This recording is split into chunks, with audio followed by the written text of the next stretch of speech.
Mr. Williams, thanks to your skill, you've given me and my men a new lease on life. From now on, you can count on our loyalty, Marshall said sincerely. There's no need for that. As long as you stay out of my way, we'll be fine, Kevin replied quietly. He really didn't want to have anything to do with the alliance now that he knew about its violent and sinister reputation. Before we go, I have some advice for you, Marshall slowly explained. You have an unusual skill that's highly valued by some very rich and powerful individuals. The ability to make these herbal supplements could draw attention from the wrong people. He continued in a very serious tone. In order to get their hands on your methods, they would be willing to use any means necessary. You have to think of your family. Make sure that you're well protected. Otherwise, you may end up in the hands of some vile people. Marshall suddenly stopped and said to Kevin ominously, Mr. Williams, please think about it carefully. I'm a lightweight compared to these bastards. Kevin frowned when he heard this. If Marshall was trying to scare him, he was doing a good job. Kevin had gotten a taste of what was going on behind the scenes in business, politics, and the criminal underworld. He had to do something to keep Lily and their family safe. Thank you for your advice, Kevin said appreciatively. I'm glad you're going to listen to me, Marshall said candidly. Now I'll take my men to get more of the black fruit for you. After he said this, Marshall headed out the door. Kevin returned to the dining room and saw that Lily, Rachel, and Phoebe were still tied up. Are you okay? He asked them anxiously. Kevin, what's going on? Who were those men? Lily asked curiously. Nothing to worry about. They were looking for the wrong person, but I straightened it all out, Kevin said calmly. Before Kevin had a chance to untie the three women, they all heard the sound of the front door opening. It was Truman Anderson, Phoebe's father. He stood in the doorway with a shocked expression on his face. Kevin, what are you doing here? Then, as he looked over and saw his daughter and the other two women tied up with belts, Truman became infuriated. What the hell is going on here? Truman shouted at the top of his lungs. Truman, this isn't what it looks like, Kevin tried to explain. It's not what it looks like, Truman thundered. What the hell do you think it looks like? Kevin tried to answer, but he had no idea what to say. How could you do something like this to my daughter? Truman yelled as he threw his briefcase at Kevin. Lily wanted to explain that this wasn't Kevin's fault, but Truman wouldn't listen to anyone. He was so furious. Phoebe tried to stand up so she could explain what had happened, but because she had been tied up for so long, her legs had gotten numb. As she tried to get up, she winced and cried out in pain. This only made Truman even angrier. He raised his trembling hand and pointed at Kevin, growling, I can't believe I trusted you to work in my company. Please, this is all a misunderstanding, Kevin explained as he helped Truman to sit down on the sofa. Then he immediately went over to the three women and undid the belts that were still tied around their wrists and ankles. Kevin felt that it was hopeless to try to explain, so he just took Lily and Rachel and left the house. Truman was still trying to catch his breath. He turned to his daughter and asked her, Phoebe, tell me honestly, did Kevin do this? Dad, what are you talking about? You've really misunderstood what happened, Phoebe reassured him. After taking a moment to catch his breath and compose himself, Truman finally said, Phoebe, I only know what I saw. Dad, can you please listen to my explanation? Phoebe said slowly. A bunch of hoodlums broke through the front door while we were making lunch. They tied us up and tried to beat up Kevin. He was about to explain the rest to us when you came in. But believe me, it wasn't Kevin's fault. Truman still wasn't convinced, but he trusted his daughter. Well, if you say so, but that's not what I saw. His voice trailed off as he tried to accept her explanation. Dad, you still don't believe me? Phoebe said in an exasperated tone. She stomped her foot on the floor in frustration. Her father had Kevin all wrong. He was a huge help with her appraisals, and he even got someone like Drake to back down and leave the store peacefully. Actually, even though she trusted Kevin, there was still something mysterious about him. Truman let out another long sigh. He wasn't sure what to think. While this was going on, Kevin was driving Lily and Rachel back into the city. He simply didn't understand Truman's reaction when he walked into the house. "I didn't know Truman had such a quick temper," Kevin said to Lily.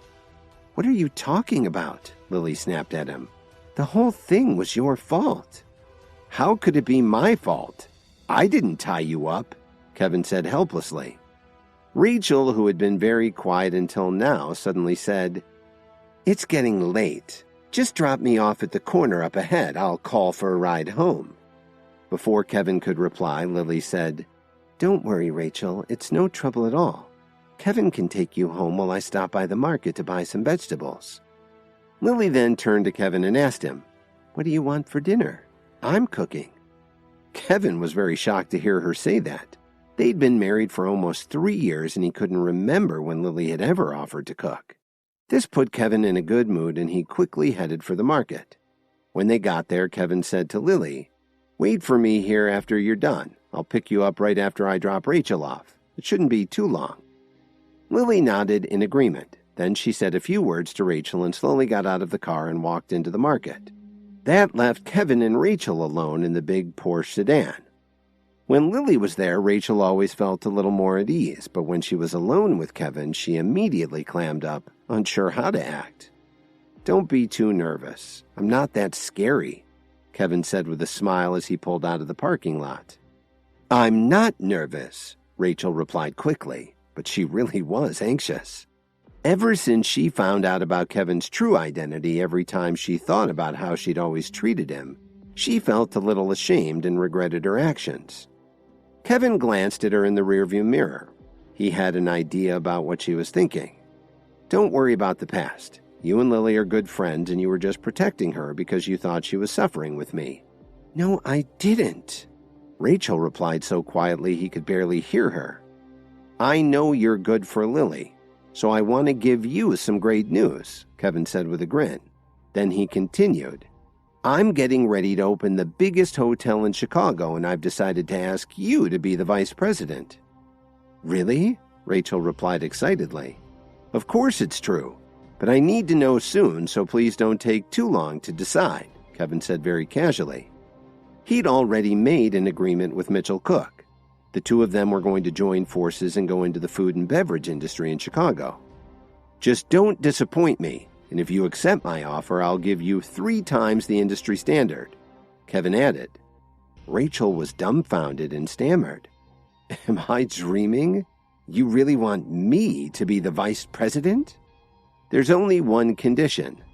I want you to help me keep an eye on Lily. If any man tries to get close to her, you must let me know immediately," Kevin said very seriously. "I won't let you down," Rachel replied excitedly. At that very moment, at the Jones mansion, Grandma Jones was sitting with the top members of the family. She looked despondent. "I called everyone here today to discuss something that's very important for our future," Grandma Jones said weakly.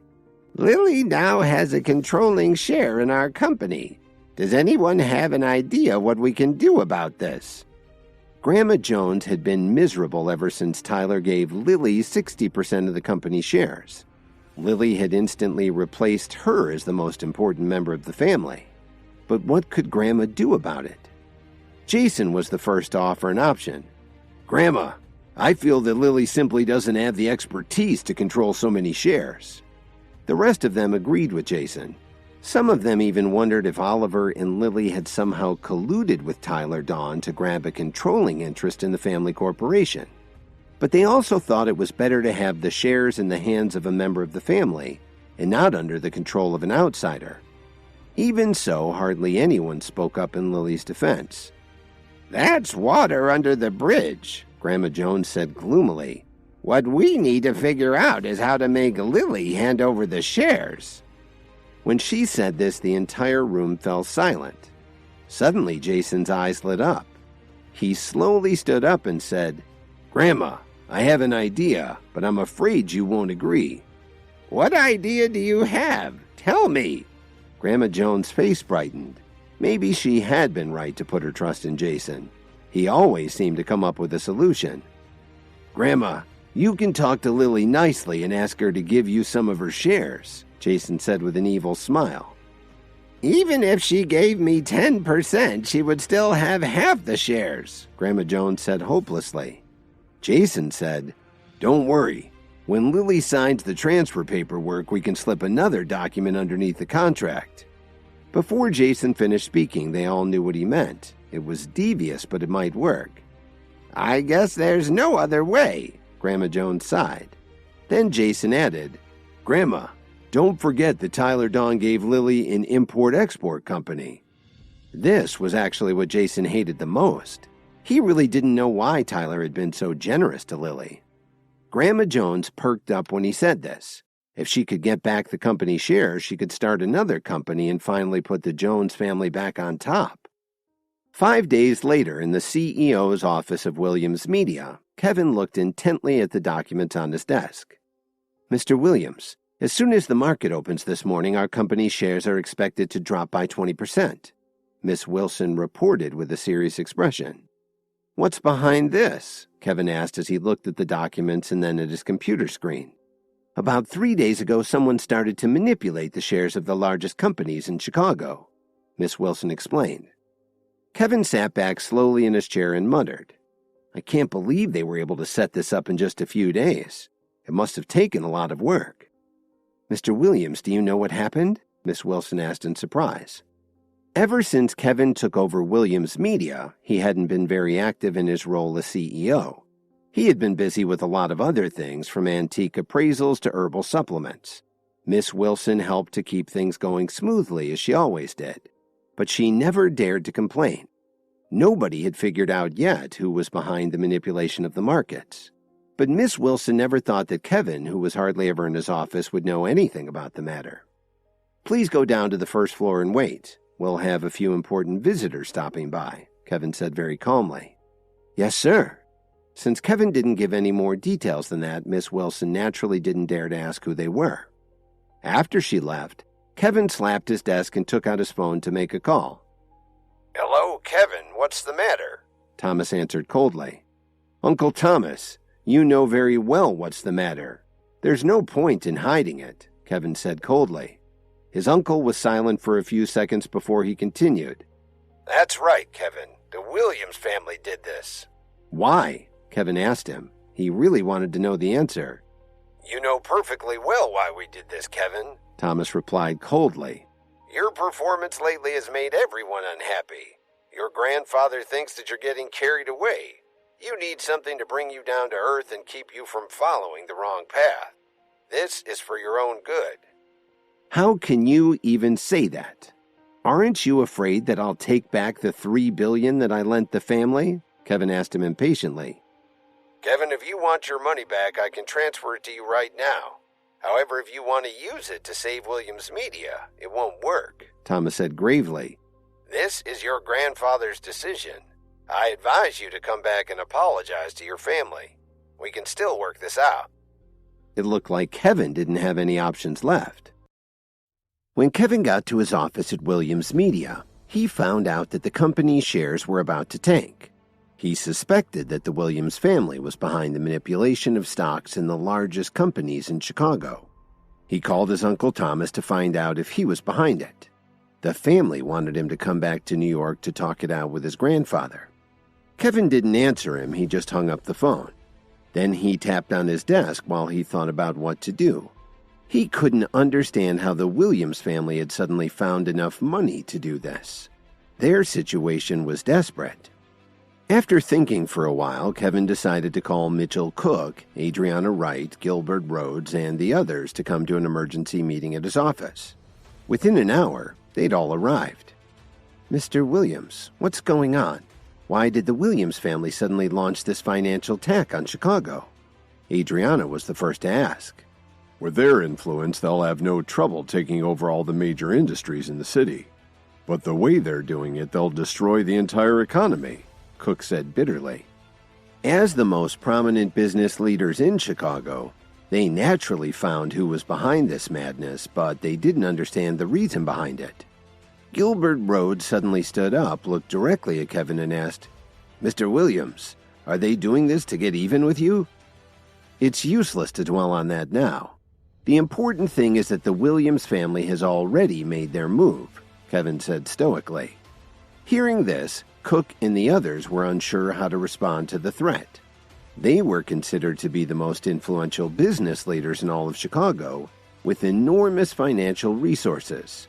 But they still didn't have enough clout to stand up to the colossal financial power of the Williams family. They simply weren't a match for them. Let's not get pessimistic. The reason I called you here today is to discuss countermeasures, Kevin said confidently. Mr. Williams, just tell me what to do. We'll support you with all we've got, no matter what, Emo Squire said very frankly. That's right. Without you, we wouldn't be where we are today, Adriana said optimistically. Mitchell Cook and Gilbert Rhodes didn't say anything, but they nodded in agreement. Kevin thought for a moment and said, although the situation looks critical, it doesn't mean that the Williams family will definitely succeed. The first step we need to take is to stabilize the stock market. Kevin slammed his fist on his desk and said firmly, let's use our money to push back at them. Kevin is right. We definitely can't avoid it. They're playing rough, so we will too.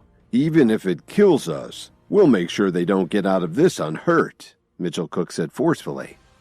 Within an hour of the meeting, everyone in the stock exchange was shocked. As everyone watched, the Williams Group stepped up and invested $3 billion. After that, Mitchell Cook, Adriana, and the others followed suit. Each of them took billions of dollars and poured everything they could into the stock market. The enormous transfers of funds attracted everyone's attention. When the stock market closed in the afternoon, they had managed to stabilize Chicago's financial position.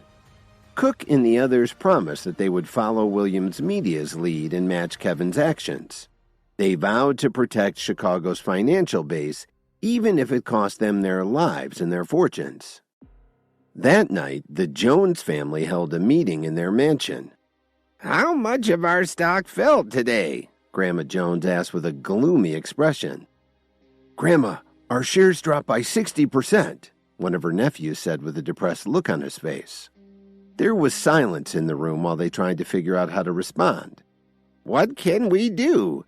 If this keeps up, we may lose everything, Grandma Jones said with some frustration. This kind of economic war wasn't something that a small family could afford to be in. Grandma, I have a suggestion, but I don't know if everyone will agree, Jason said slowly. Oh, what do you suggest? Grandma Jones asked in surprise. Didn't Williams Media lead the way today? Why don't we take half of our shares and buy into their company? Jason explained carefully. That way, however this turns out, we'll at least be able to maintain half of our wealth. That's right. We can ask Williams Media for help, one of his uncles replied. But they still weren't sure if Williams Media would go along with this. They also weren't sure they'd be able to work together. Kevin, who was standing next to Lily, frowned slightly when he heard this. He instantly understood Jason's ultimate goal. Lily, what do you think about Jason's proposal? Grandma Jones asked gently. It's up to you to decide, Grandma, Lily said with a sullen look on her face. The Jones Corporation shares were dropping in value and they were practically bleeding money. They didn't see any other way to stop it. All right, since you said that the decision is up to Grandma, then you'll have to contribute 50% of the company's shares, Jason said deviously. Kevin stood up before Lily could say anything. Jason, what do you mean? What right do you have to make my wife turn over all her shares? 60% of the company's shares are now in Lily's hands. If she doesn't do this, then who will? Jason said with a sour look on his face. If she still considers herself to be a member of the Jones family, then she needs to do this right now. Everyone started arguing, claiming that the shares weren't really hers and that it was about time she did something for the family. The discussion got louder and louder. Quiet, Grandma Jones said loudly. Stop arguing. Then Grandma Jones looked at Lily and forced a smile. Lily, this concerns the survival of our family. Why don't you turn over your shares? In any case, don't you agree that it's not fair for them to be in your hands anyway? I don't agree, Kevin shouted. What did you say? Grandma Jones snapped back. Before Kevin could say anything, Jason jumped on him too. Kevin, don't think you're so special just because you know a few rich people. If you're so great, why don't you get them to bail us out? They all started to criticize Kevin again, complaining that he wasn't a true member of the family and had no voice in their meetings.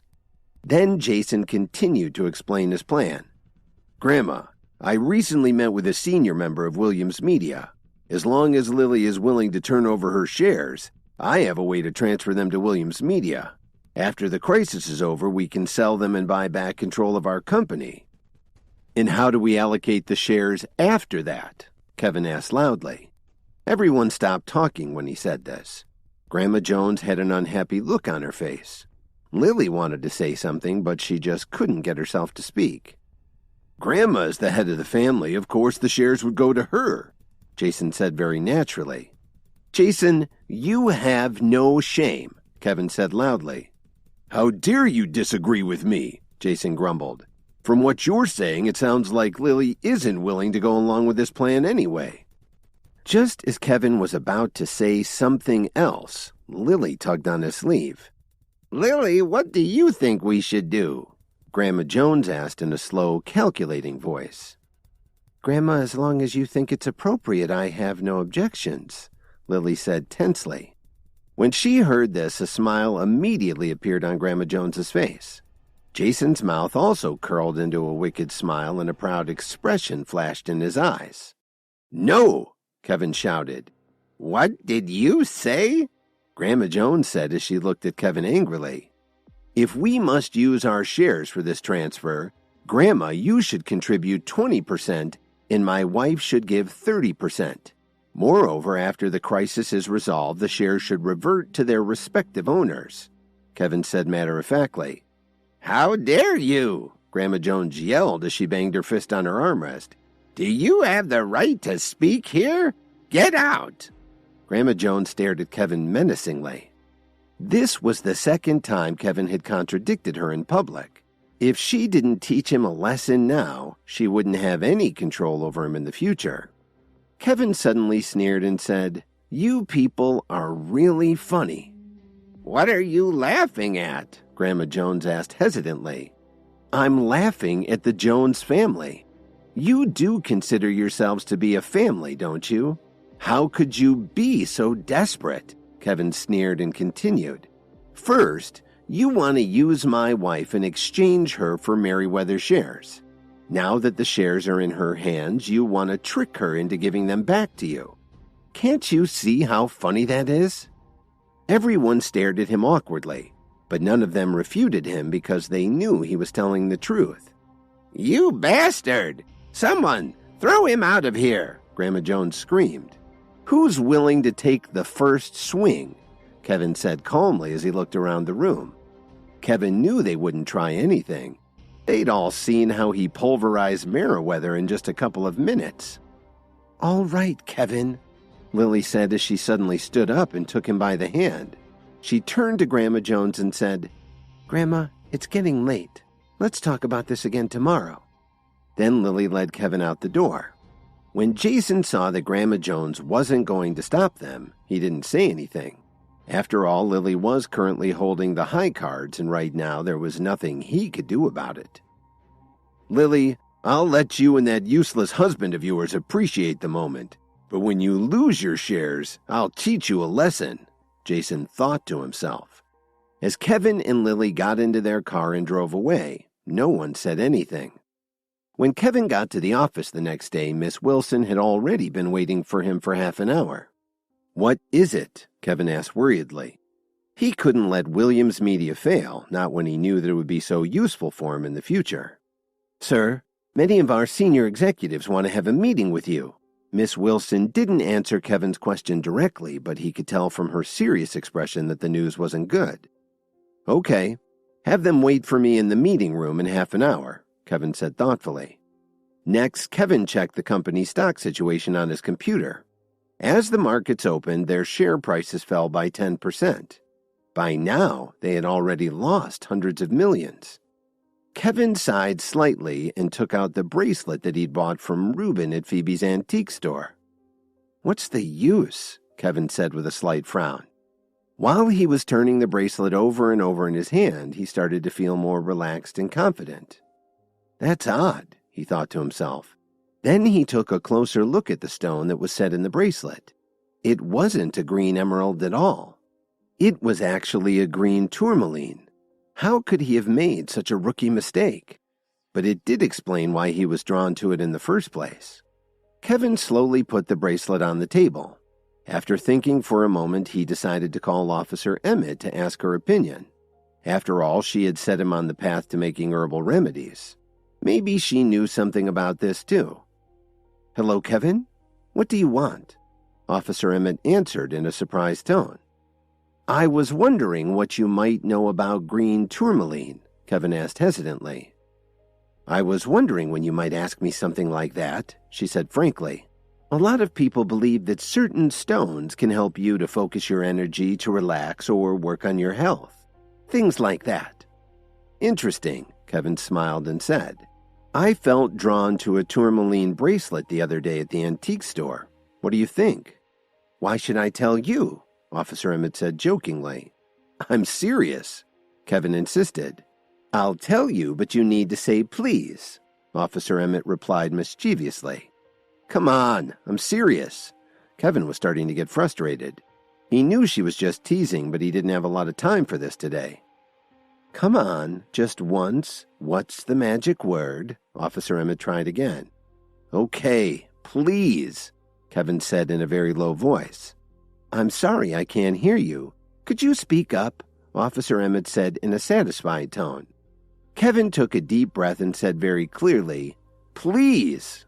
"That's better," Officer Emmett said. "Come to the downtown Luxbank's office in an hour. Don't forget to bring the bracelet. I'll explain everything to you then. See you later." She hung up before Kevin could say goodbye. Miss Wilson came into Kevin's office as soon as he put his phone in his pocket. "Mr. Williams, all the senior executives are waiting for you in the conference room." Kevin nodded and left the office. This was the first high-level meeting that Kevin had held since he took over Williams Media, so a lot of them didn't have a great impression of his leadership abilities. As soon as he walked into the conference room, one of the vice presidents stood up and said, "Mr. Williams, we can't fight this anymore. Even if we win, we'll suffer heavy losses." The executives were all panicked about what the Williams family was doing to their company. They were willing to give up and let them buy them out if that was what it took to save Williams Media. Kevin sat patiently and listened to them. Finally, Kevin's eyes swept across the room before he slowly said, "Are you all done?" "Sir, I strongly recommend that we give in," one of the older, more experienced executives said firmly. "How much money did the Williams family offer you to make you react like this?" Kevin asked calmly. When he said this, the entire meeting room grew quiet. Kevin leaned forward in his chair and looked everyone in the eye one by one before he said, "I came to this meeting today to tell you something. If anyone feels that fighting the Williams family is a mistake, please leave now." Then Kevin sat back in his chair feeling very confident and relaxed. He knew that they would get through this, but he just wasn't sure how. Kevin was meeting with the senior executives at Williams Media. They were panicking because of all the pressure the Williams family was putting on them. But Kevin was confident that they could get through this. When Kevin told them that anyone who wasn't up for the fight could leave, they were impressed by his attitude. "All right, since no one has any objections, let's get to work." Kevin turned to Miss Wilson and said, "You're authorized to transfer any amount of funds necessary. Our first goal is to stabilize the stock market as much as possible." After he said this, Kevin got up and left. He went straight down to the parking garage and got in his Pagani Roadster to drive to the downtown branch of Luxbank. When he got to the bank a while later, he was lucky to find some street parking. Kevin decided to leave the bracelet in his car before he walked inside. Because of the volatile stock market over the past few days, many people were worried about losing their life savings, so there was a crowd in the bank trying to withdraw their money. Kevin went straight to the VIP area because he figured Officer Emmett would be waiting for him there. But before he got to the teller's window, he was stopped by a staff member. "Hello, sir. How may I help you?" the woman said with a smile.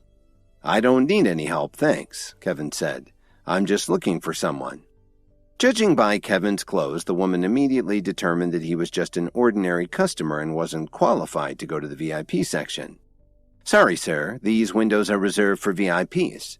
No one else is allowed in here. If you're looking for someone, you can wait over there by the door," the woman said icily.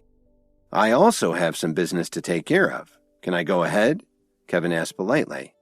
"Sir, you can go to the regular customer area to do your business," she said with a fake smile. Then the woman thought to herself, the customers in the VIP area are all worth over $1 million. Kevin, who was wearing sloppy ordinary clothes, probably didn't earn more than $20,000 a year.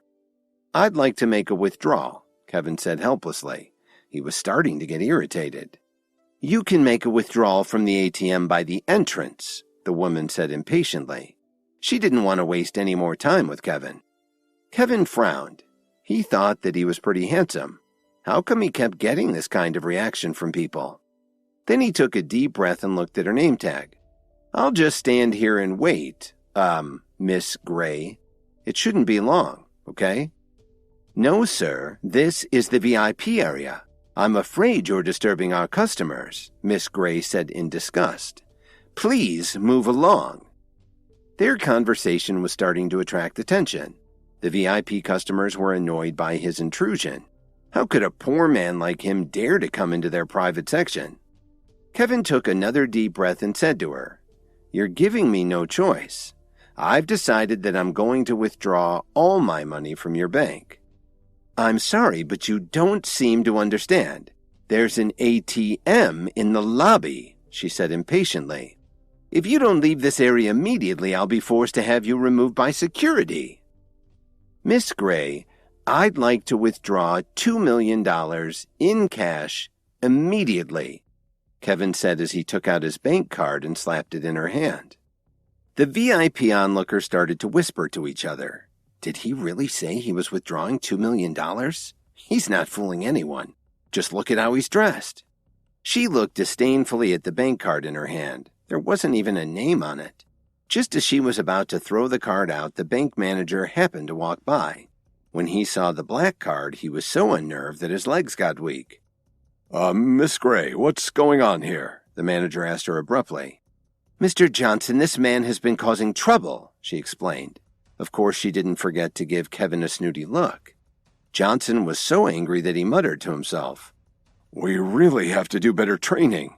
He paused and then explained, "This is a black card. There isn't another one in all of Chicago." The VIPs who were watching the scene were shocked, and the employee felt incredibly awkward. "Sir, are you sure you aren't mistaken?" she asked hesitantly. "Nonsense, Miss Gray," Johnson said as he took back the card and walked over to Kevin. He held the card carefully like it was a Fabergé egg. "Sir, my name is Evan Johnson. I'm the manager of this branch. It would be our pleasure to serve you," he said apologetically, trying very hard not to let his voice quiver.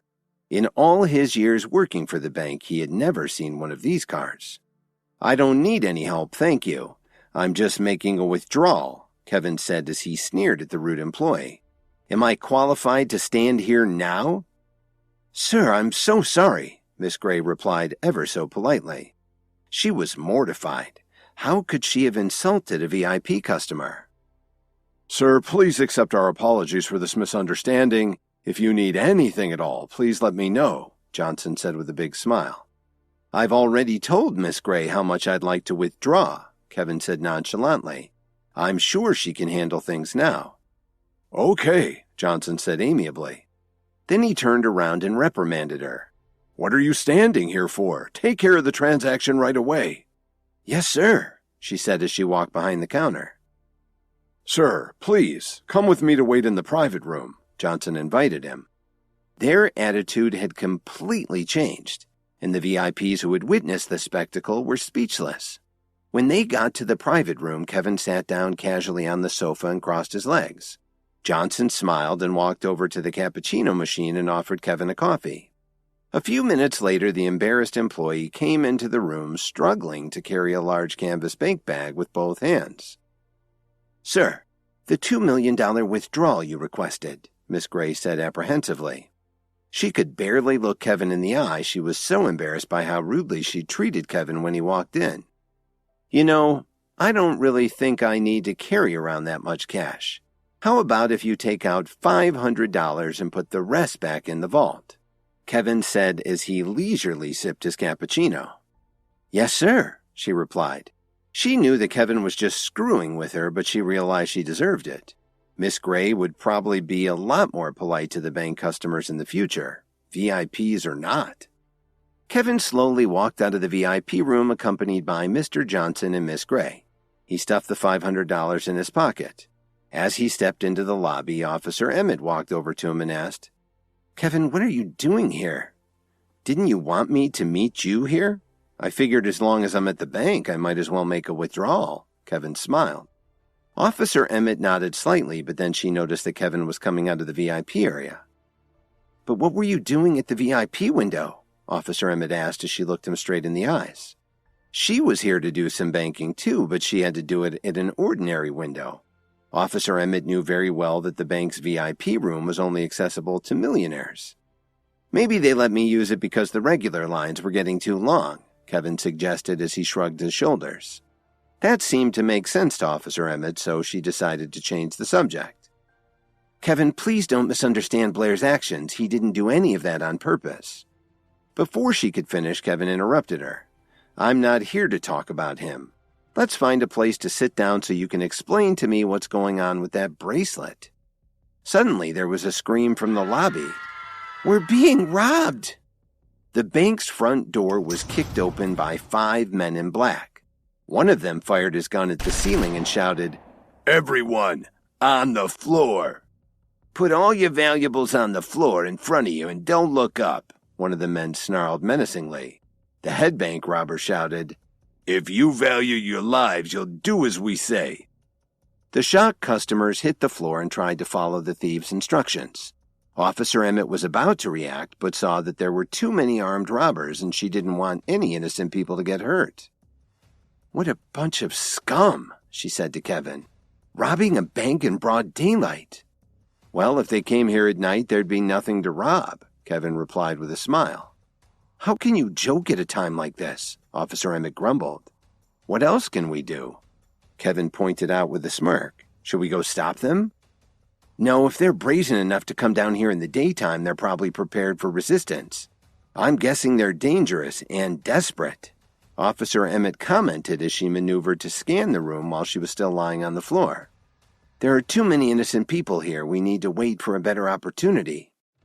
Kevin nodded in agreement when she said this.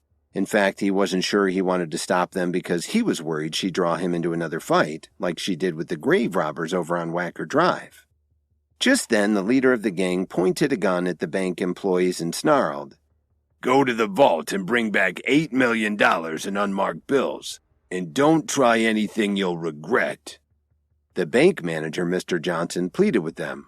"Well, we don't have that much money right now." The robber responded by shooting Johnson in the thigh. He fell to the ground, grabbing his leg in pain and letting out an agonizing wail. "I won't say this again. $8 million in cash right now," he yelled as he pointed his gun at Johnson's head.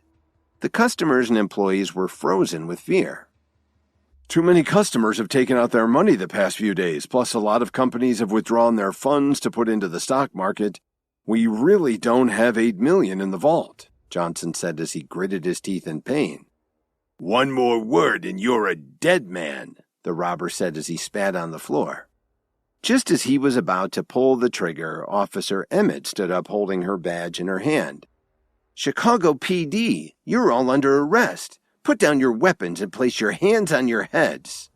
Kevin, who was still lying on the floor, looked up at Officer Emmett and shook his head in disbelief. What the hell is wrong with her? Didn't we agree to wait for a better chance? Kevin thought to himself. All the men in black turned to look at Officer Emmett. The group's leader looked around the room and then looked back at her. Sure, officer. Then he paused and said, Wait a second. Why should we listen to you? Oh my God, I thought she had better judgment than this. No backup and no gun. Why should they listen to you? Kevin couldn't help but think. Just then the brawny robber motioned to his accomplices. You two go and tie her up and throw her into the car. He started walking towards Officer Emmett while he said this. As the two men moved in to tie her up, Officer Emmett spun around and made a savage sidekick to the first one's gut. Then she spun in the other direction and threw a high snap kick to the other man's head. A gunshot rang out and dust floated from the ceiling. You're as good at fighting as you are beautiful, the man smiled creepily and said. Let's see which is faster, your foot or my gun. He pointed to all the people lying on the floor and threatened. We've got 5 guns. How many of them do you think you can save? You're a piece of crap, Officer Emmett shouted angrily. Kevin realized that she'd stood up and drawn their attention to keep Johnson from getting shot in the head. But now the robber was threatening everyone in the room. Kevin jumped up and said to Officer Emmett, Go and check his injuries. Leave these guys to me. When Kevin met Officer Emmett at the bank to discuss his Egyptian bracelet, they were interrupted by an armed robbery. Officer Emmett took out 2 of the robbers but stopped fighting when one of them threatened to start shooting the hostages. Kevin stood up to draw their attention so Officer Emmett could give first aid to the bank manager. By the time Officer Emmett realized what was going on, Kevin had already leapt in front of the man and kicked the gun out of his hand. Then he threw a lightning-fast punch to the man's head. He dropped like a sack of cement. The customers and employees were amazed and started to whisper to each other. Do you think we're saved? They wondered. Then one of the robbers asked him, Kid, which gang are you from? Another one tried to sound like he wasn't afraid.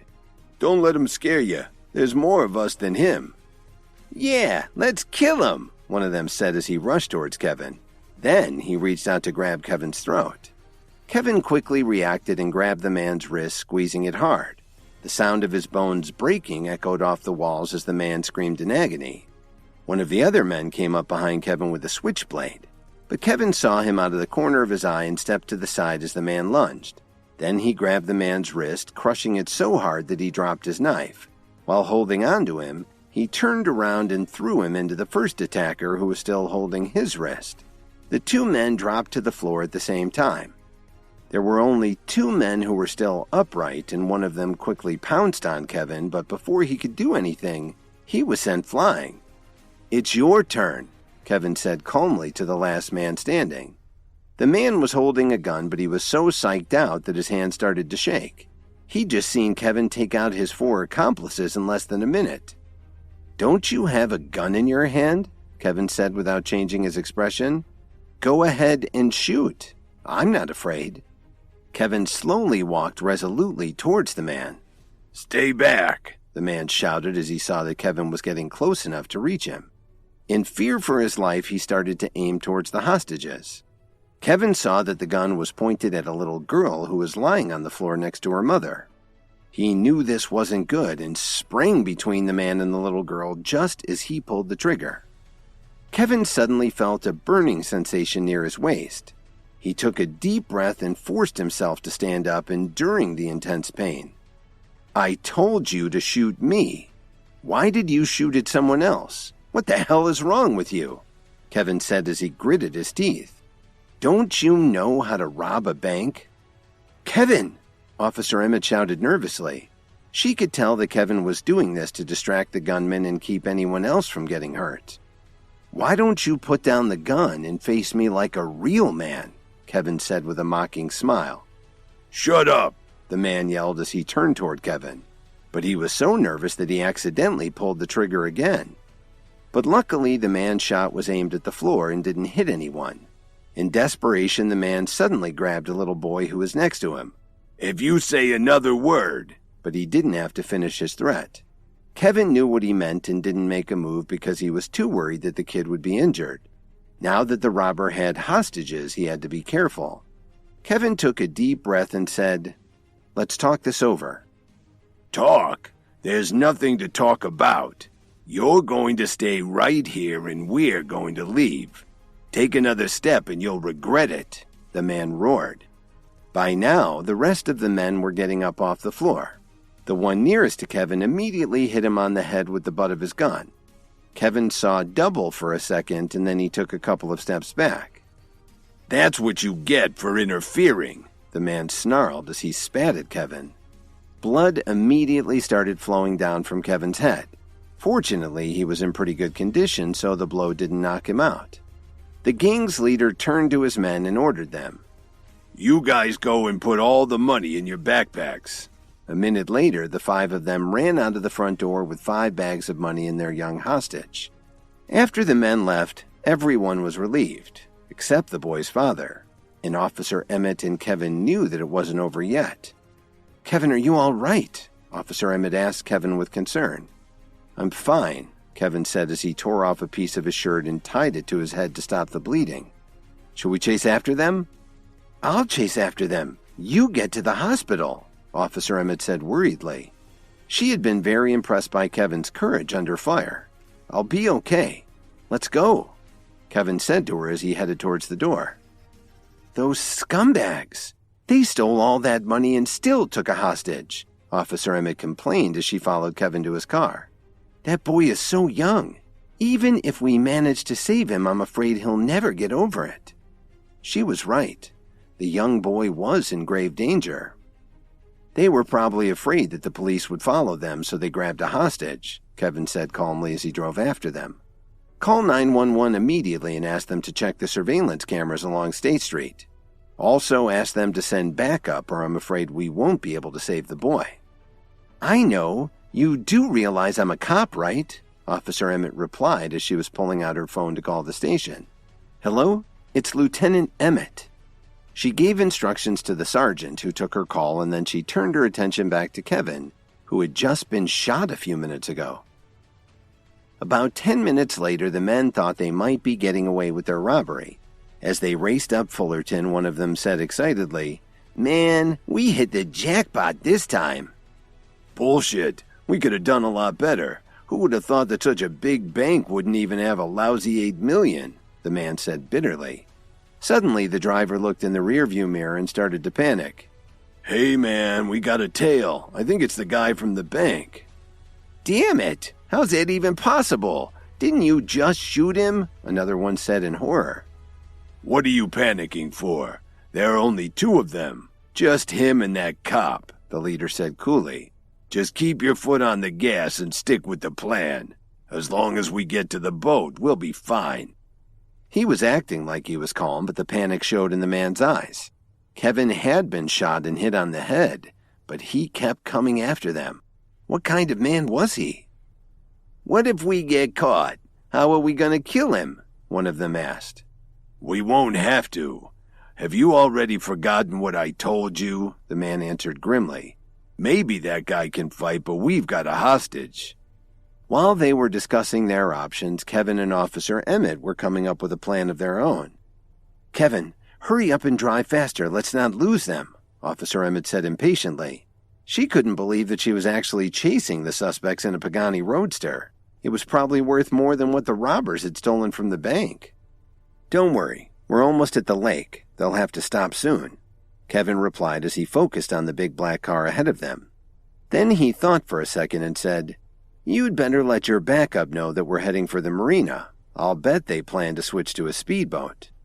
He knew his car could catch up with them in 2 seconds, but if he got too close, he couldn't guarantee that they wouldn't hurt the hostage. Officer Emmett noticed the bright red stain on Kevin's shirt. She asked him earnestly, How are you holding up? That looks pretty bad. It's nothing serious. I can hold on for a while longer, Kevin replied calmly. This probably isn't the right moment, but there's something I want to know. Officer Emmett stared at Kevin and asked, You could have dodged that bullet, but why did you put yourself in danger like that? Kevin didn't reply to her question. He just kept driving, keeping just far enough behind the robbers so that they wouldn't get jumpy. When they got near the marina, the men grabbed their hostage and ran from the car. Kevin put the bracelet inside his jacket. Maybe it could at least deflect a bullet. Officer Emmett and Kevin jumped out of the car. Just as they were about to catch up with them, the group of men suddenly stopped. "Stay back or the hostage is dead," the head robber turned around and shouted. The thieves were getting angry. One of them said, "If it wasn't for these two bastards, we'd already be counting our money." "We can count it after we kill them," the other man said optimistically. "Cut the crap. Throw down your weapons, let the child go, and put your hands on your heads. This is your last warning," Officer Emmett shouted. "Stay where you are," the leader hollered back. "Take another step and he's finished." The man pointed his gun right at the kid's back while he used him as a shield. The little boy was seriously frightened and he couldn't stop crying. "Let the child go, you worthless son of a bitch," Officer Emmett growled. Kevin patted Officer Emmett on the shoulder and took a step forward. "So, you tough guys are using a child as a human shield. I'm really impressed. Very manly," Kevin said sarcastically. "Shut up. If it wasn't for you, we'd have been out of that bank in 2 minutes and we wouldn't even need a hostage," the man said viciously. In the past few years, he and his gang had committed dozens of robberies, but they'd never failed. Until now. Kevin had messed up their plans. "I'll tell you what. If you want a hostage so bad, take me," Kevin said in a very serious tone. When Officer Emmett heard him say this, she turned her head in shock. She looked at Kevin and didn't know what to say. "So, you want to be a hero. You got it," the gang's leader said angrily. "Come on, raise your hands over your head and walk over here. Slowly. If you play any tricks, you know what I'll do." As soon as the man finished speaking, Kevin started to sneer. He slowly raised his hands and walked toward him. "Kevin!" Officer Emmett shouted in shock. Before this incident, Officer Emmett would have never thought that Kevin would risk his life to save a little girl and then offer himself as a hostage for a little boy. Why did everyone in the Jones family keep calling him a bum? When Kevin was less than 6 feet away, the man let go of the little boy. The kid immediately ran towards Officer Emmett, still crying uncontrollably. "Come over here," the man roared at Kevin. "Don't worry, I didn't bring any weapons with me," Kevin retorted as he continued walking towards the man. Then Kevin made his move. He punched the man in the center of his chest and sent him flying backward. His men were shocked and they definitely didn't want to face Kevin again. They just snatched their leader and ran away as quickly as they could. After they were gone, Kevin grabbed his side and complained, "Damn, this hurts." When he punched the bank robber, the wounds on his head and side had started to bleed again. "Kevin, lie down and breathe calmly," Officer Emmett said as she carried the little boy over to him. Then she took off her jacket and held it against Kevin's side to stop the bleeding. "Help is on the way," she reassured him. "That's okay. I'll just lie here and bleed for a while," Kevin said jokingly. "I'm sorry I got you into this," Officer Emmett answered quietly. She was feeling pretty guilty because she was, after all, a police lieutenant, but she had ended up letting Kevin do her job today.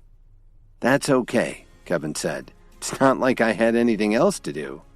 "Just hang in there," Officer Emmett said as she nodded her head. "What are we going to do now?" Kevin asked in confusion. "Those guys are probably halfway across Lake Michigan by now. Even if you wanted to, I don't think you could catch up to them." "They can wait. Let's get you some help first. I'll call the bank to let them know the kid's all right," Officer Emmett said calmly. "That's all right," the little boy said. "Just send me back to the bank. This man needs to go to the hospital." Kevin and Officer Emmett were stunned to hear the kid say that. "I didn't know a child could have so much common sense," Kevin said in surprise. "Me neither," Officer Emmett said with a smile. They relaxed a little when they finally heard the sirens approaching. The bank robbers got away in their speedboat, but Kevin and Officer Emmett managed to save their young hostage. Unfortunately, while fighting with the leader of the gang, Kevin reopened the wounds on his head and his side. As the police and ambulance approached, Kevin said to Officer Emmett, "I think you should take the boy back to the bank. After all this, he needs to be with his family as soon as possible."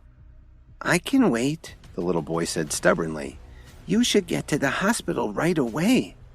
Officer Emmett patted the boy on the head and said, "I'll send you back in a police car. How would you like that?" Then she paused and said, I don't even know your name. The little boy replied, I'm Stevie.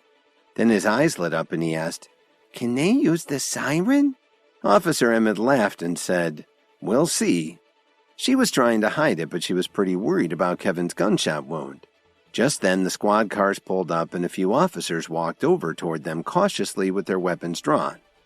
Chicago PD, please identify yourselves, one of them said firmly. You missed the bad guys by like 10 minutes. Where the heck were you? Officer Emmett said as she showed him her badge. Oh, Lieutenant Emmett, the cop responded as he put his gun back in his holster. Geez, you guys are slow, Officer Emmett said disapprovingly. Then she turned to the little boy and said, Stevie, these nice officers will take you back to your family. I need to get Kevin some help. Okay, Stevie said excitedly. At the same time, he didn't forget to wave goodbye to Kevin. Where's that damned ambulance? Officer Emmett asked one of the officers. As soon as she asked, she saw the EMTs running toward her and Kevin. I really don't need all of this fuss. I have a lot of work to do, Kevin said with a hint of irritation in his voice. When Officer Emmett heard him say this, she wanted to slap him. Your health comes first, Officer Emmett snapped at him. If you don't treat this wound now, you'll probably get an infection. That'll cost you even more time and money. Now let them check you out. I still don't want to go to the hospital, Kevin complained. The lead paramedic introduced herself to Kevin. I'm Erica Diaz. Just remain calm and we'll get you back on your feet in no time. She and her assistant examined Kevin's wounds and lifted him onto a stretcher to load him into the ambulance. When they checked his vitals, they were surprised to see that he wasn't in shock. You're pretty lucky, Diaz said to Kevin. It looks like the bullet passed right through. She rolled Kevin onto his side to be able to disinfect the exit wound. I really don't want to go to the hospital, Kevin told her. This was an unusual request for this kind of injury, so Diaz thought for a few seconds and then answered. I can stitch you up and give you some IV antibiotics, but I really recommend that you get it checked out to make sure it didn't hit any internal organs. It doesn't look like it did, but you never know.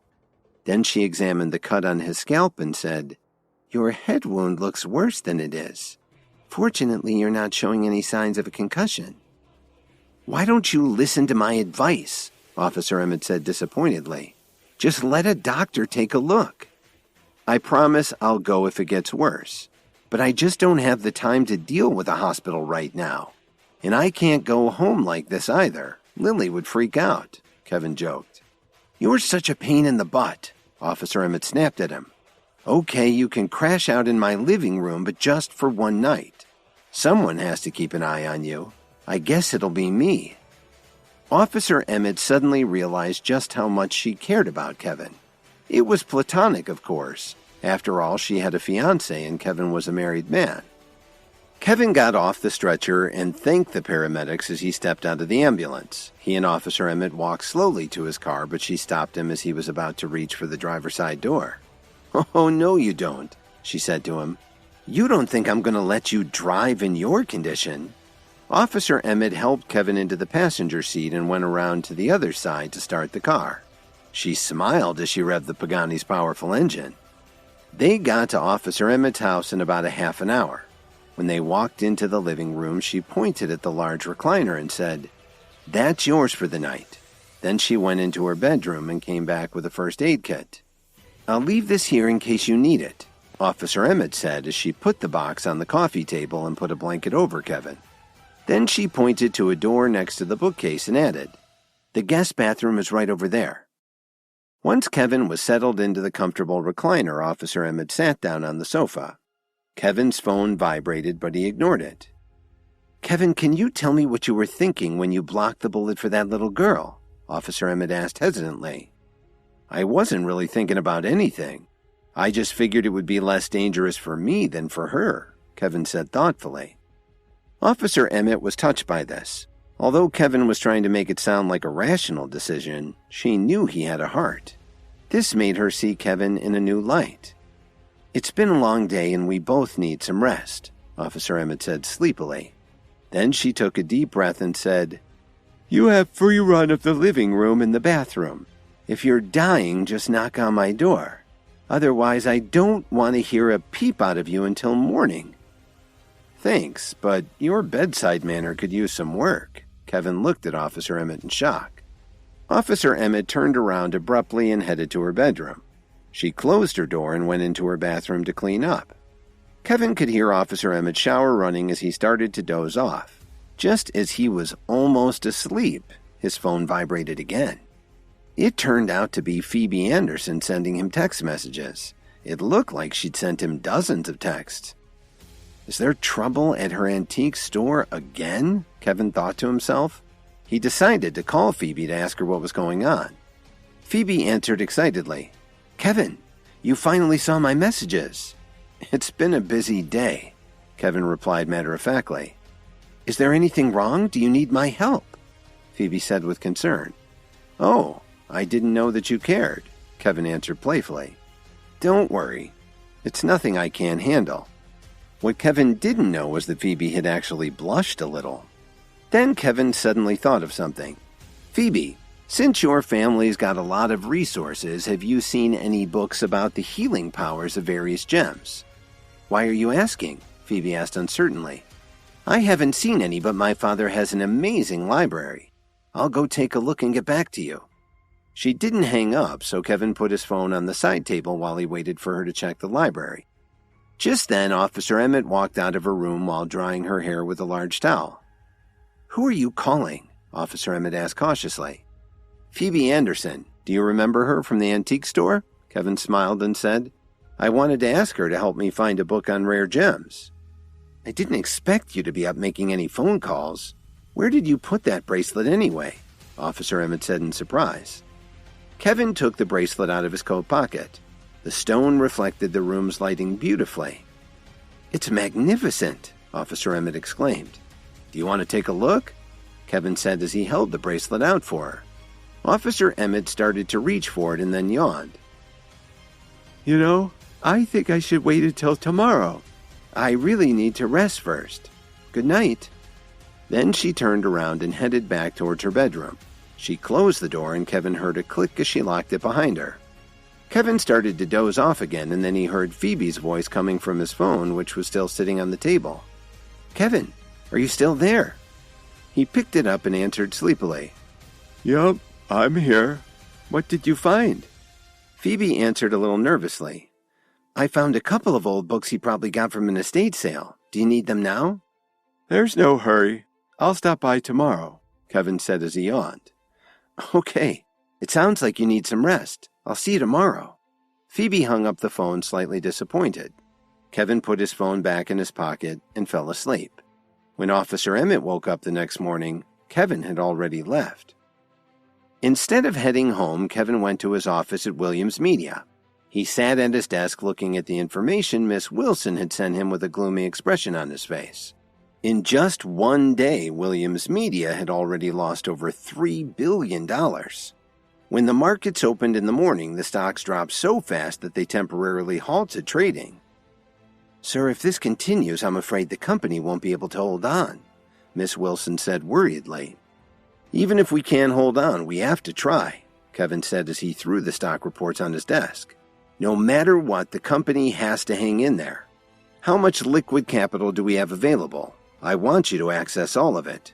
Let's see how far the Williams family is willing to go." "Yes, sir. I'll take care of that right away," Miss Wilson said reluctantly. She knew very well that Kevin's actions wouldn't help them at all.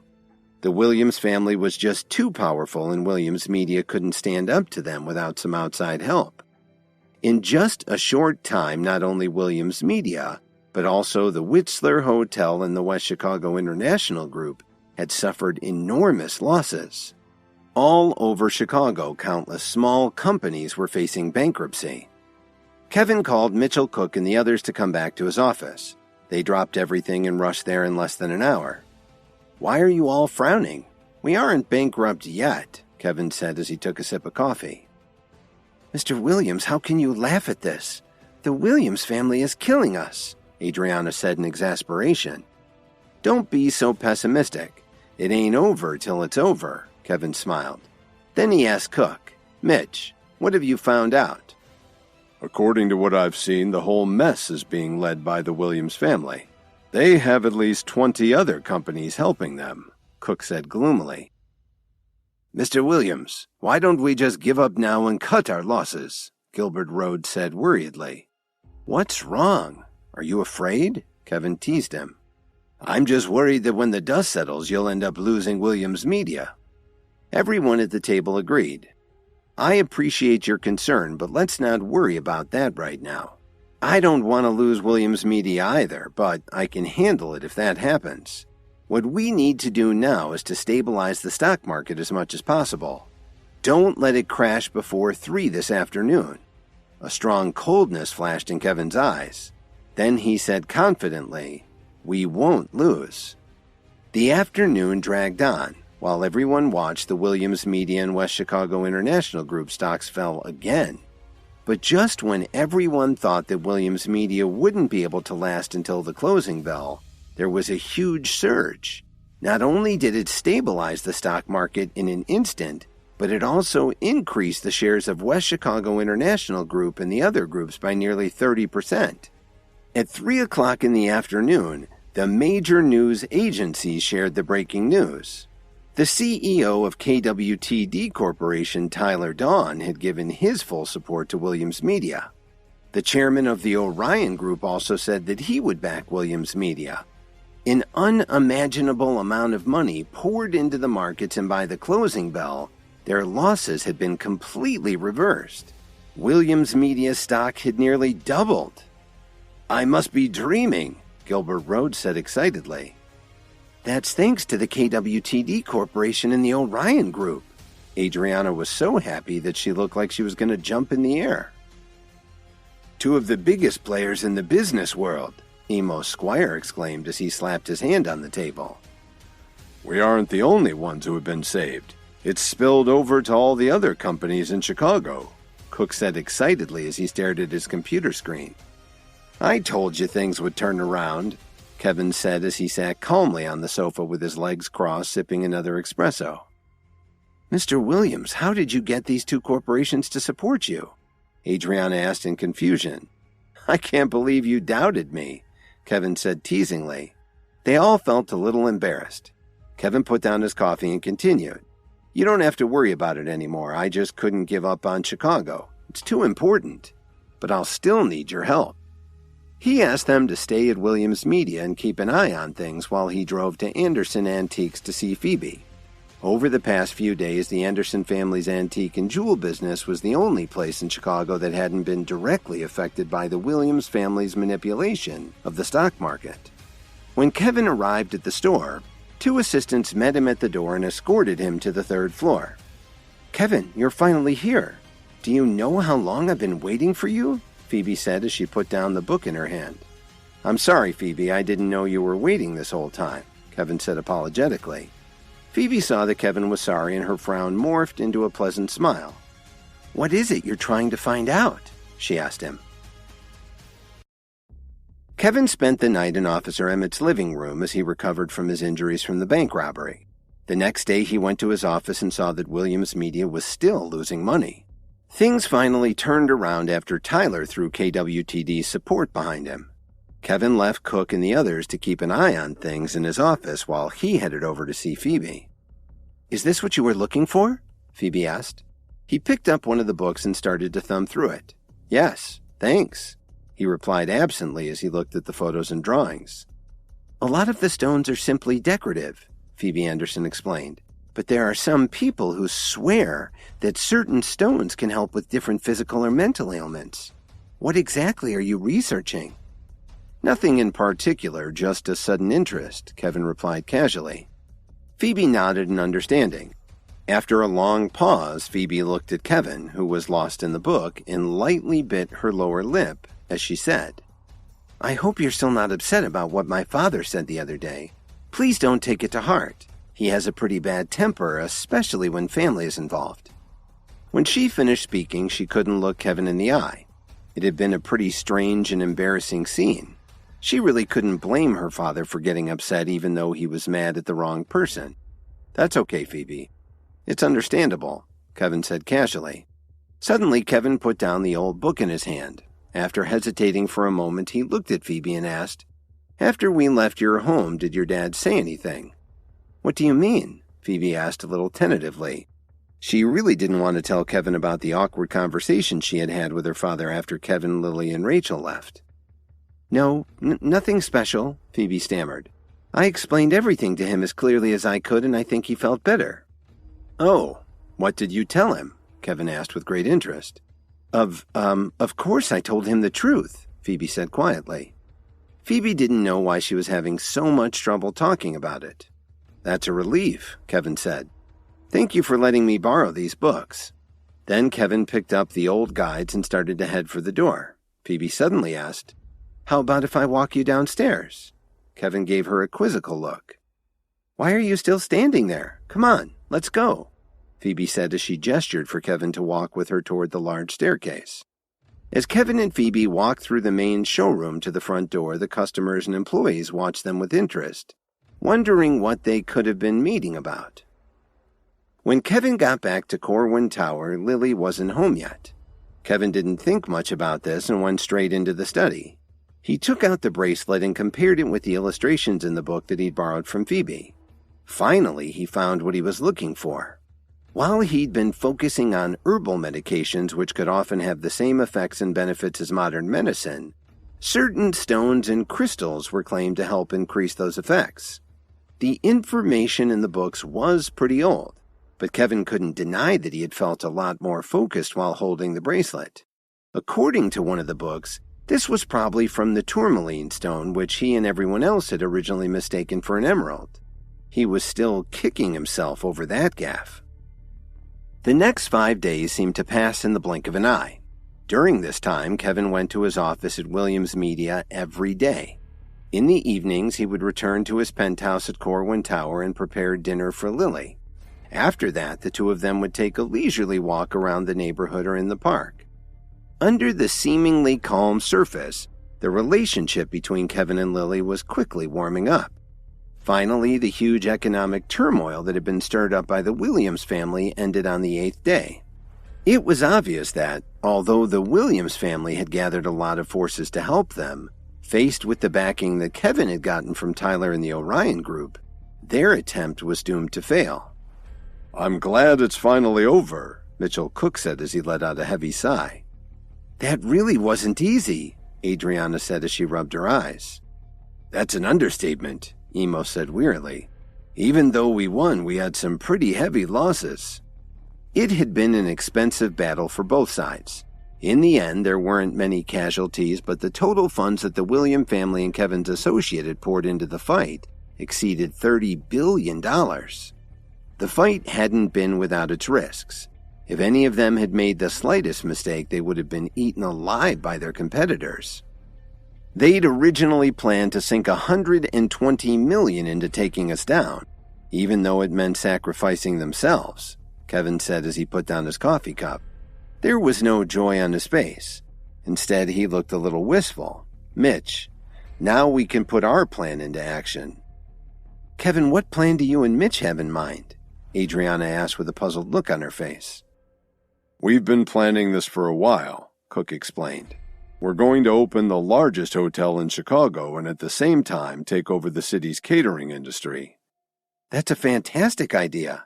Kevin, is there anything you need our help with?" Adriana volunteered. "Not yet, thanks. We'll be happy to join forces with you later, but we've all suffered a lot lately. You, Emo, and Gilbert should take some time to help your companies recover," Kevin said thoughtfully. Adriana and the others nodded in agreement when they heard him say this. A few Chicago companies hadn't survived the financial battle that had just ripped through the local economy. 3 days later, the whole city of Chicago was buzzing with the latest news. The Salix Leaf Hotel broke ground with much fanfare. The ceremony was attended by Mitchell Cook, the owner of the Witzler Hotel, Adriana Wright, the president of the West Chicago International Group, Gilbert Rhodes, the owner of the Chartreuse Mill Bar, Emo Squire, a leader in the private security industry, and Sandra Wilson, the chief of staff at Williams Media. Everyone in Chicago knew that these people had helped the city to survive the recent economic crisis. even though no one knew who the CEO of Salix Leaf Hotel was. Judging from the distinguished attendees, they knew that it was someone very powerful. The highest-ranking dignitaries and government officials were also there to congratulate them. The most excited attendee was the new vice president and general manager of the Salix Leaf Hotel, Rachel Butcher, who had decided to go by her maiden name, Rachel Collins. It seemed that the local media outlets were interviewing her constantly. The entire complex was planned to take up over 10 city blocks. Over the next 2 years, the corporation would build luxury hotels and apartments for a cost of at least $3 billion. Within a day, the Willow Leaf Corporation became a household name, and Rachel's net worth skyrocketed too. She was suddenly one of the most influential people in Chicago, and she was attracting the attention of a lot of movers and shakers. That night, after Lily called Kevin, she returned home with Rachel. "Oh, Rachel is here! Quick, sit down so we can talk!" Dorothy greeted her warmly. "I really never expected you to be the vice president of the new hotel.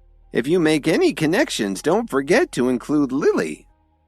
"Don't flatter me, Dorothy. I'm really just working for someone else," Rachel said modestly. "That's okay," Dorothy said happily. Just then, Lily touched Rachel on the shoulder. "Tell me honestly, how did you get to know someone so important?" Lily was well aware of Rachel's family background. It must have been difficult for her to suddenly be dealing with all these rich and powerful people like Mitchell Cook. "What important person? It's just that the CEO thinks highly of me." Rachel struggled to explain as a look of panic flashed across her eyes. Without Kevin's permission, Rachel could never reveal his identity. "Oh, really? When will you introduce me to your boss?" Lily teased. No problem. I'll introduce you to him as soon as I have the time," Rachel said with an awkward smile. Kevin slowly pushed the door open and entered the room. Rachel began to stand up when she saw him, but was stopped when he shot her a quick look that reminded her to not let on that he was her boss. "You're back already?" Lily asked with a smile. "Yes." Kevin nodded and looked around the room. "When did Rachel get here? You guys keep chatting. I'm a little tired, so I think I'll go upstairs to rest." Rachel breathed a sigh of relief that she hadn't revealed Kevin's secret, but she didn't know how much longer she could keep it up. The evening after the groundbreaking for the Salix Leaf Hotel, Lily and Rachel went home and spent some time chatting with Dorothy. Rachel was excited to be the vice president of Kevin's new company, but it was awkward to talk about her job without mentioning Kevin. When he came in, she got even more nervous and couldn't relax until he finally went upstairs. But Dorothy was unhappy that Kevin hadn't been a better host and complained to Lily. "Did you see that? Rachel came to visit and he didn't even bother to offer her something, not even a piece of fruit." "Oh, Dorothy, it's no big deal. I'm not even hungry," Rachel replied pleasantly. But Dorothy's attitude was very distressing for her because of how grateful she was to Kevin for her new job. Dorothy wanted Kevin to wash fruit for her? If only she knew how powerful he really was. "Then I'll go get you something to drink. How about some water?" Dorothy said very enthusiastically. Now that Rachel had moved up the corporate ladder, Dorothy naturally wanted to get in her good graces. Meanwhile, Kevin was lying on the bed using his phone to surf for more information on healing stones that might increase the effectiveness of his herbal medicine. Suddenly, Lily opened the door and asked him expectantly, "Kevin, there's an event we've been invited to the day after tomorrow. Do you want to go?" "What event?" Kevin asked curiously. "The Jones family lost a lot during that whole mess caused by the Williams family. So the Blair family is getting together more than a dozen wealthy families to invest in a huge high-end real estate development," Lily explained. "Are you sure you want me to go along?" Kevin asked in confusion. He didn't like to have anything to do with these people, but not because he didn't like to socialize. It was just that they ran in different circles. "Now that I have 60% of the Jones Company shares, I'm going to represent the family. Since you're my husband, it's only right that you should be there too," Lily told him. "Come on, We've never gone camping like this, Lily pleaded. How could I say no? When do we head up there? Kevin asked enthusiastically. Tomorrow. Lily started to say, then she looked at the clothes Kevin was wearing and said, do you think you could change your clothes? Now that you have a good job, I'm sure you could afford to get something nicer. There's no reason for you to go around dressed in rags. But isn't it just a camping trip? You really want me to get new clothes to go camping? Kevin protested. Lily sighed and replied, Yup. Anyway, you won't have anything to do but be my arm candy. After all, it's my business trip. All right. I guess I can pretend I'm your gopher. I can get you sparkling water, carry your bags, things like that. Kevin joked as he put down his phone. Don't tell me you want people to go back to calling you a freeloader. But just as she said this, Lily caught herself. I'm sorry, Kevin, I shouldn't have said that. That's okay. Anyway, you're my wife. You can say whatever you want to me, Kevin said casually. It didn't hurt his feelings at all. Then let's go right now, Lily said excitedly as she smiled and took Kevin's hand. So they headed out to go shopping together. The problem was, Kevin just wasn't used to wearing fancy clothes. He preferred casual wear. Not only was it cheaper, but it was also a lot more comfortable. Finally, after making Lily roll her eyes in frustration at least a dozen times, Kevin had no choice but to give in. He ended up buying 2 short-sleeve shirts, some pants, and 3 jackets. When he got to the register, the associate scanned the items, then smugly looked Kevin up and down before saying, The total is $1,832. Cash or credit? Kevin took a deep breath and reluctantly said, Credit. Wait a minute, Lily suddenly said as she grabbed Kevin's hand. We've been married for how long? And I've never bought you anything. This is on me. When he heard this, Kevin smiled broadly and said, If you insist. The next morning, as the sun was starting to rise over Lake Michigan, the Blair family sent a car to pick up Lily and Kevin at Corwin Tower. After about 2 hours, the caravan of over a dozen limousines stopped at their destination up near Rockford. So this is where you plan to build, Kevin whispered to Lily as they got out of the limo. Yes, isn't it beautiful? It cost a little over $200 million for the land. Then each family is going to spend another $45 million for the construction costs, Lily replied with a smile. Kevin shook his head when he heard her say this. He didn't think that it was a good place for a luxury housing development. There was a river nearby which was picturesque, but he wondered if anyone had even looked into the chance of flooding. As Kevin was thinking about this, he heard a familiar, annoying voice. Kevin, what are you doing here? Did Lily finally let you out of the house? Jason said with disdain. Lily had more status in the Jones family, but Jason still looked down on Kevin. Of course, this brought on whispering from the other guests. They were wondering if Kevin was the worthless freeloader Jason had been talking about. Isn't that obvious? He must have tagged along with his wife to get free food and drinks, Jason sneered. Otherwise, he could never afford to take part in a high-end camping trip like this. They all burst into laughter. Kevin glared at Jason but didn't say anything. It was better to ignore him. However, this teasing made Lily very unhappy. Jason, what do you mean by that? We all came out here to have fun. If you pick another fight with Kevin, don't blame me for what happens to you.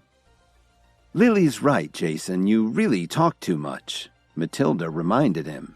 As she said this, she gave Kevin a little nod. Jason just grumbled and walked away. By now, a lot of them had already started to set up their tents. Of course, some of them wouldn't lower themselves to do manual labor, so they just sat in the shade on lawn chairs and watched. Most of the people on the camping trip were young. They were the future of the various companies involved in the business venture, and what they were interested in most of all was networking. But they were all distracted by the sight of Lily and Matilda Jones when they changed into their camping outfits. They were the most attractive women there.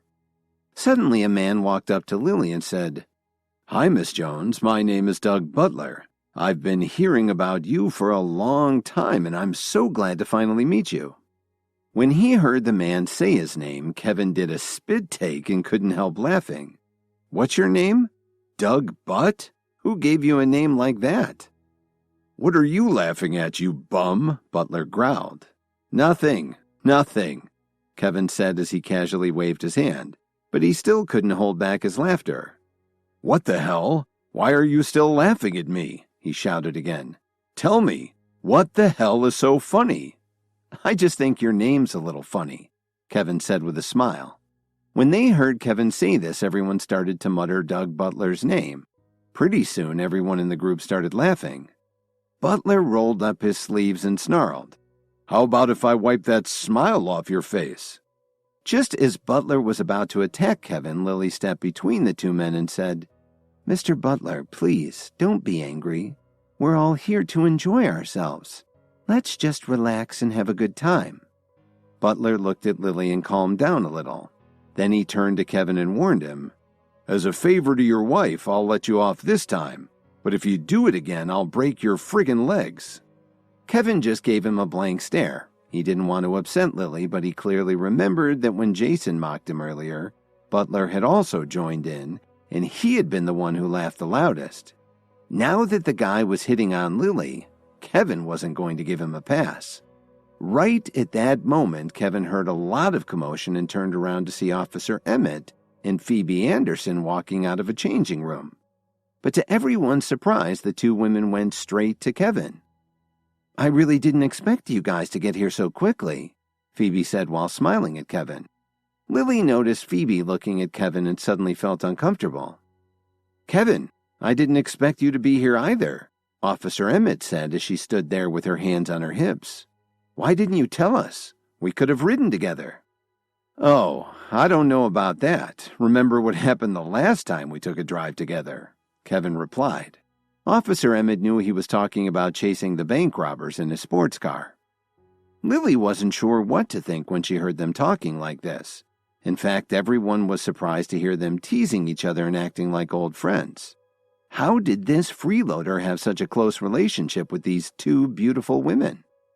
Blair walked up to Officer Emmett and said very bitterly, "Kelly, you might not know, but Lily is now at the helm of the Jones family business.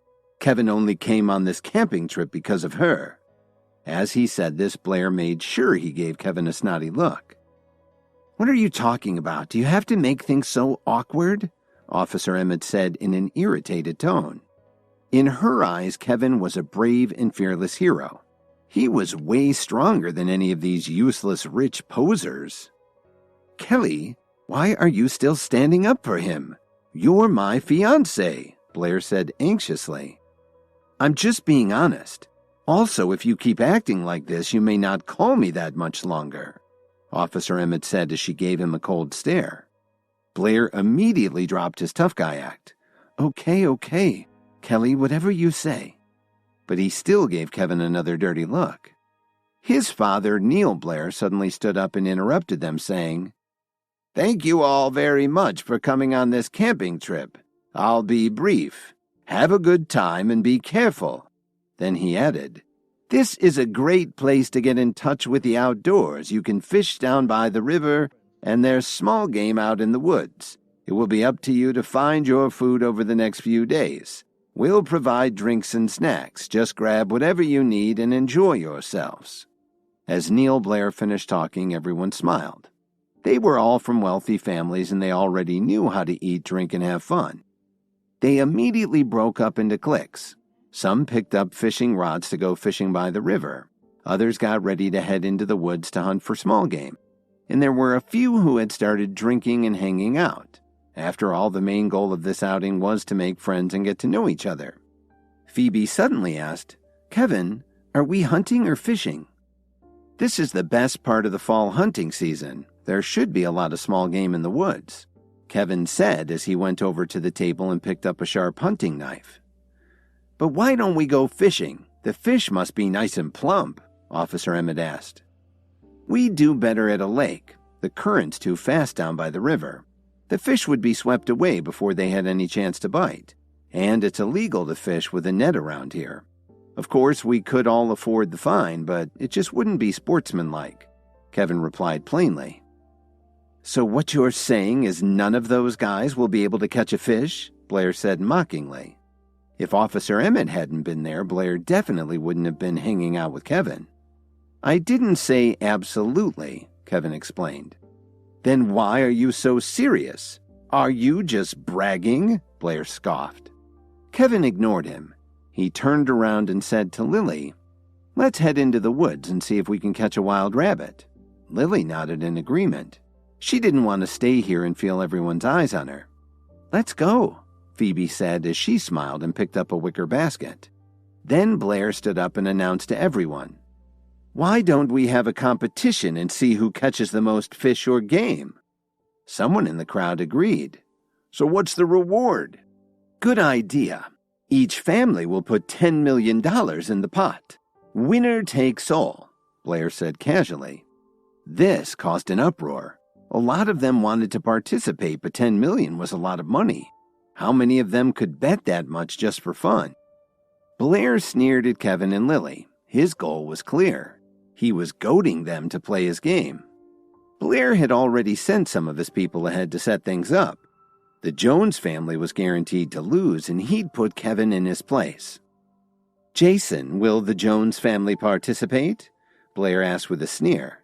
Lily wasn't pleased to hear this. She was the leader of the Jones family now, and this game involved a huge amount of money. Why did Blair ask Jason instead of her? We'll think about it, Jason replied, but he didn't agree immediately. What? Can't you make a decision by yourself? It's just $10 million. Don't tell me your family's so poor that you can't scrape that much together. Or are you as useless as the guy who married into your family? Blair sneered. Kevin frowned and thought to himself, What's with this guy? Why does everything have to do with me? It's not like I did anything to him. Kevin could tell that Blair was purposely provoking Jason. As expected, Jason took the bait and said, Don't worry, we can still afford $10 million. Then Jason turned to Lily and said, Since Mr. Blair has kindly invited us, should we join the game? Blair frowned when he heard the Joneses start talking with each other about Jason's response. They all knew that the decision was up to Lily. While they didn't want to back down, they also knew $10 million was a lot of money. Jason wasn't happy about this either. He thought of himself as the family representative, but as long as Lily held most of the shares in the company, he was no longer in the limelight. On the other hand, if Lily went along with the wager and lost, Grandma Jones might force her to hand over her shares. All right, we're in, Lily replied as she gritted her teeth. You're braver than I thought, Blair said with a cocky smile. But Lily wasn't sure this was really a good decision. Lily and Kevin were about to go hunting in the woods when Sherwin Blair suggested that all the families play a high-stakes game. Every family would chip in $10 million. Whoever caught the most fish or game would win the pot. Lily finally agreed to let the Jones family participate. Soon the teams were decided. They were Kevin and Lily from the Jones family, Phoebe and her brother Blake representing the Andersons, Sherwin Blair and Officer Emmett from the Blair family, and then there were 6 other families too. I'm not much into hunting or fishing, so I'll be the judge, Neil Blair said as he looked at his watch. It's 9 a.m. and you all have 3 hours to catch as many fish or small game as you can. Be back here by noon. Good luck to all of you. Seeing that everyone else had already started to move, Lily immediately pulled on Kevin's sleeve and urged him. Let's head up that way, into the woods. Don't panic, Kevin said very calmly. We just bet $10 million. What if we lose? Lily said nervously. We can't lose, Kevin said as his eyes swept across the forest not far away. This is a good place to wait.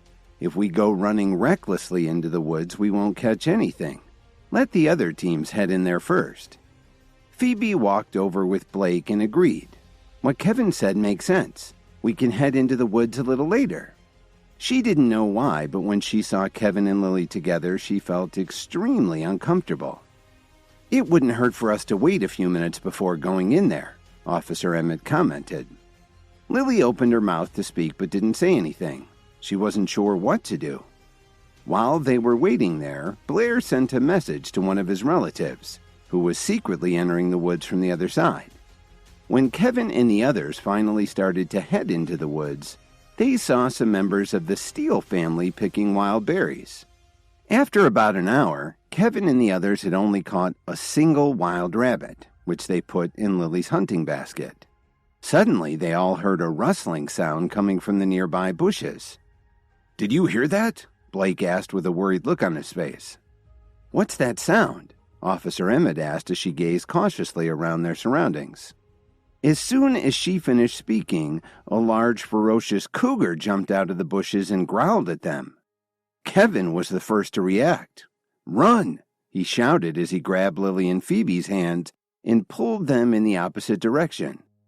"How can there be a cougar here?" Officer Emmett said with a shocked look on her face. "Let's not worry about that for now. Let's just get out of here," Kevin shouted. Their priority was to get to safety. They could answer her question later. Just then, Blair suddenly stopped and pulled a hunting knife out of his jacket. He shouted loudly, "You damn beast! Get the hell out of here!" "Sherwin!" Officer Emmett exclaimed. When everyone turned around, Blair was already standing face to face with the cougar. He waved his knife from side to side and slashed at the animal. The cougar yelped before it turned around and ran off into the woods. Kevin knew something wasn't right. He clearly noticed that the cougar was running on its hind legs. "I'm certain that was a man disguised as a cougar," Kevin thought to himself. By then, Blair had returned and was standing in front of Officer Emmett saying proudly, "Kelly, don't be afraid. As long as I'm here, nothing can hurt you, not even a cougar." Officer Emmett melted when she heard this. She thought to herself, "I never realized Sherwin was so brave. Maybe I've been wrong about him." Lily turned around and looked at Kevin. How could Blair have been so brave standing up against a cougar while Kevin just wanted to run away? This was very upsetting for her. "Lily, what's wrong? Are you still frightened?" Kevin asked with concern. He could tell that Lily was worried about something. "It's nothing," Lily sighed softly. "Since there's a cougar running around in these woods, we really ought to head back to the camp where it's safer. We should also tell the others about it so they don't get hurt," Blake said cautiously. He was still a little afraid.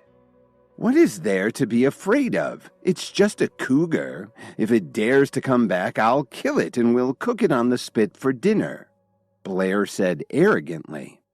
He figured that once they got back to camp, the news of him chasing away the cougar would immediately spread. They were all sure to see him differently now. Phoebe's face suddenly turned pale with fear. She raised her trembling hand and pointed behind them, saying, "Here comes another one." Everyone turned around and looked. They were almost scared to death. This cougar looked like it was almost twice the size of the first one, and it was less than 100 feet away from them. "Run!" Blake yelled as he turned around and started sprinting for the camp. "What's going on? I only have one guy dressed up like a cougar," Blair thought to himself. "Ouch!" Phoebe yelled as she suddenly fell to the ground. "What happened? Get up!" Kevin was worried this time because he was sure that this cougar was real. "I think I sprained my ankle," Phoebe said as she winced in pain. "Phoebe, we have to get out of here," Lily said in a panic. "Lily, run!"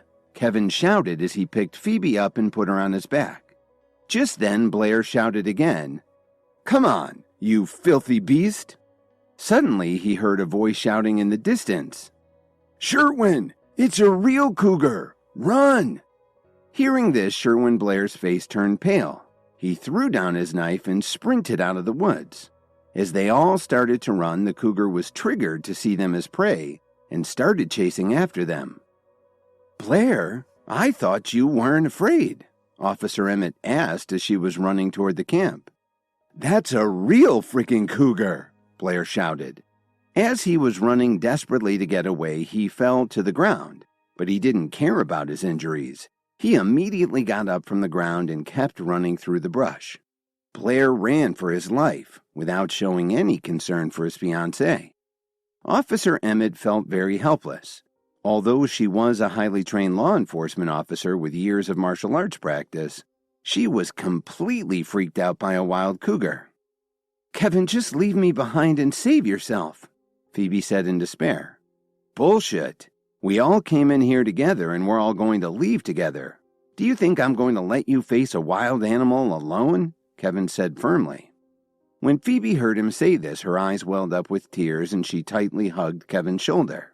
She had already decided that if she ever survived this catastrophe, she didn't care if Kevin was married or not. She had to be with this man, even though everyone in the Jones family said he was worthless trash. She was even willing to fight Lily for him. Phoebe didn't really care what anyone thought. Suddenly, Kevin stopped. He put Phoebe down and turned around to look at the fierce cougar that was running towards them. "Keep heading for the camp. It's that way," he shouted as he pointed through the trees. "Kevin, no," Phoebe shouted anxiously. "Go as fast as you can. I'll keep him here," Kevin yelled as he ran at the cougar without looking back. He picked up the knife that Blair had tossed on the ground and threw it at the cougar. "Come on," Kevin growled loudly. He pulled out his own hunting knife and slashed at the ferocious animal. Kevin looked like he was ready to take on 10 cougars at once. This was the last image Phoebe had of him as she limped as fast as she could toward the camp. The knife didn't hurt the beast, so Kevin picked up a rock and smashed it on the head. The cougar immediately let out what sounded more like a shriek than a roar. Without thinking about his own safety, Kevin ran towards the dense forest, away from the camp. The angry cougar quickly followed behind. Just as they reached a clearing, Kevin dropped to the ground and the cougar ran past him, smashing into a tree. Kevin immediately jumped up and leapt back into the dense forest. When Phoebe finally limped into the camp, Blake saw her and ran over to help her.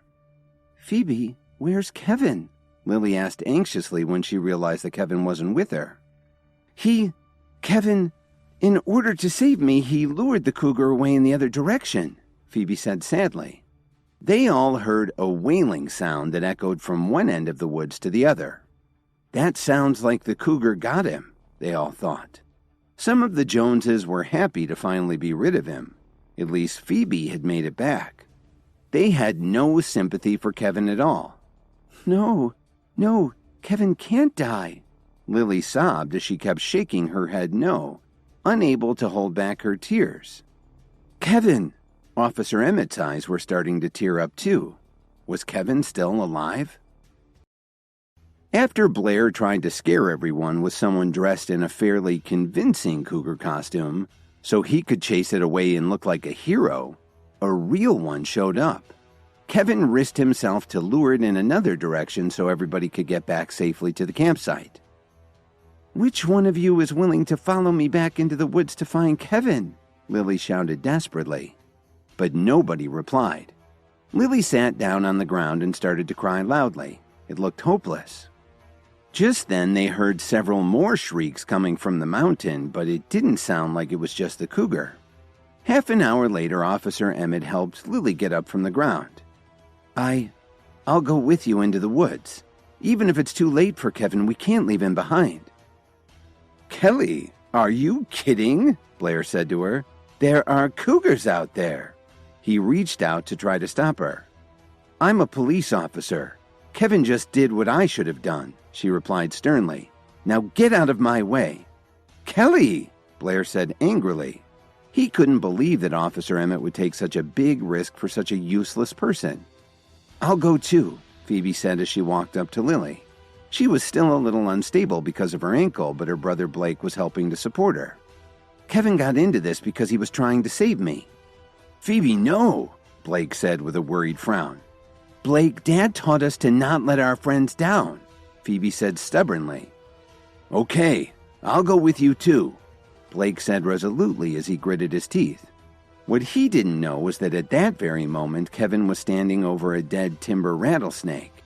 "You sneaky bastard," Kevin said angrily. He looked pretty miserable. Half of his body was covered in blood. While he was fighting with the cougar, it had clawed him a couple of times. Then, after he chased the cougar away, he sat on the ground to catch his breath. That's when a timber rattlesnake suddenly appeared by his feet.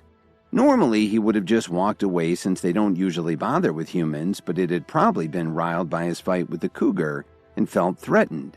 Even though he was pretty exhausted, Kevin was still quick enough, thanks to the herbal medicine in his system, to grab the snake before it was able to sink its teeth into him. He cracked its spine just below the head like it was a chicken. About 10 minutes later, Lily, Officer Emmett, and Phoebe finally convinced more than a dozen people to go into the woods to look for Kevin. Their jaws dropped when they saw him walking towards them holding a 6-foot-long timber rattlesnake. "I've got something for your hunting basket, Lily," Kevin said with a weary smile. Lily shouted happily and was the first to run towards Kevin. She hugged him tightly. Half an hour earlier, Lily really thought that she'd lost Kevin forever. Even though her family thought he was useless, he'd always been very good to her. It was only now that Lily understood that somehow Kevin had become so important to her and she had fallen in love with him. "Don't worry, Lily. I'm okay." Kevin tried his best to comfort her. "If you keep crying, your makeup will start to run." But Lily acted like she couldn't hear him. She buried her head in Kevin's chest and cried her eyes out. "Give me a hand, guys," Kevin said with a smile. None of them could believe what they were seeing. Was this the guy Jason had told everyone was such a loser?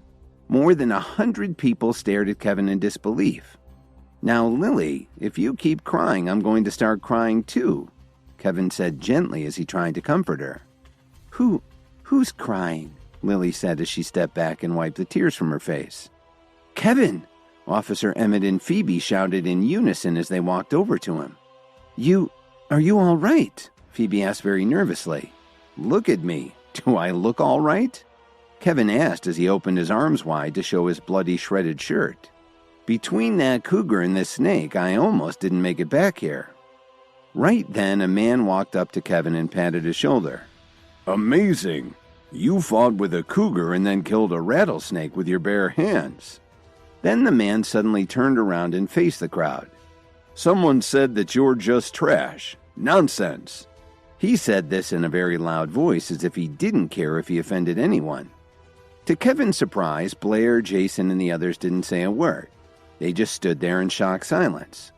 "Hi, my name is Dalton Steele.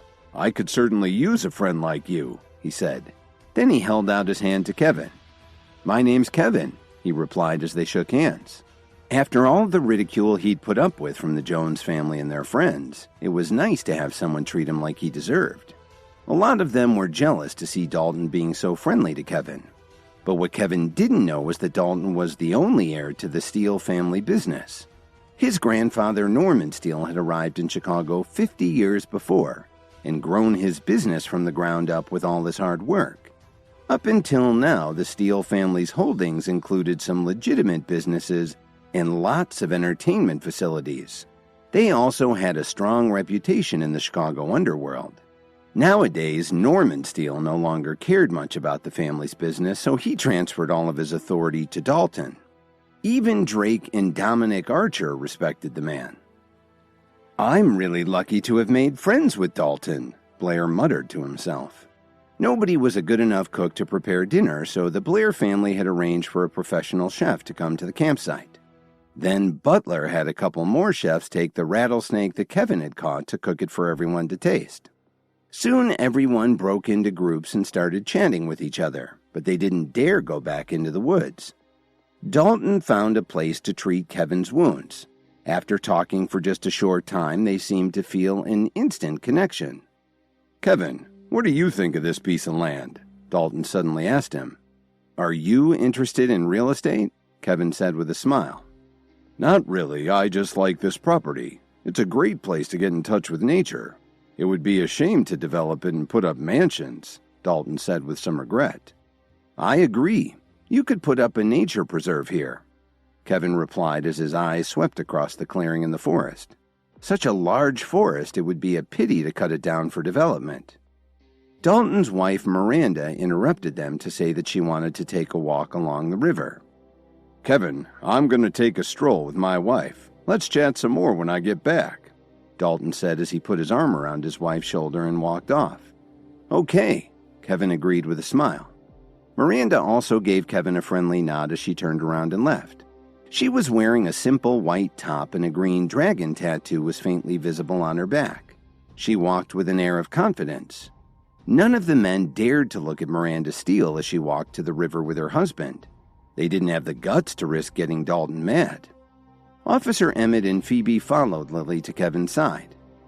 "Kevin, please tell us, how did you drive that ferocious cougar away?" Phoebe asked curiously.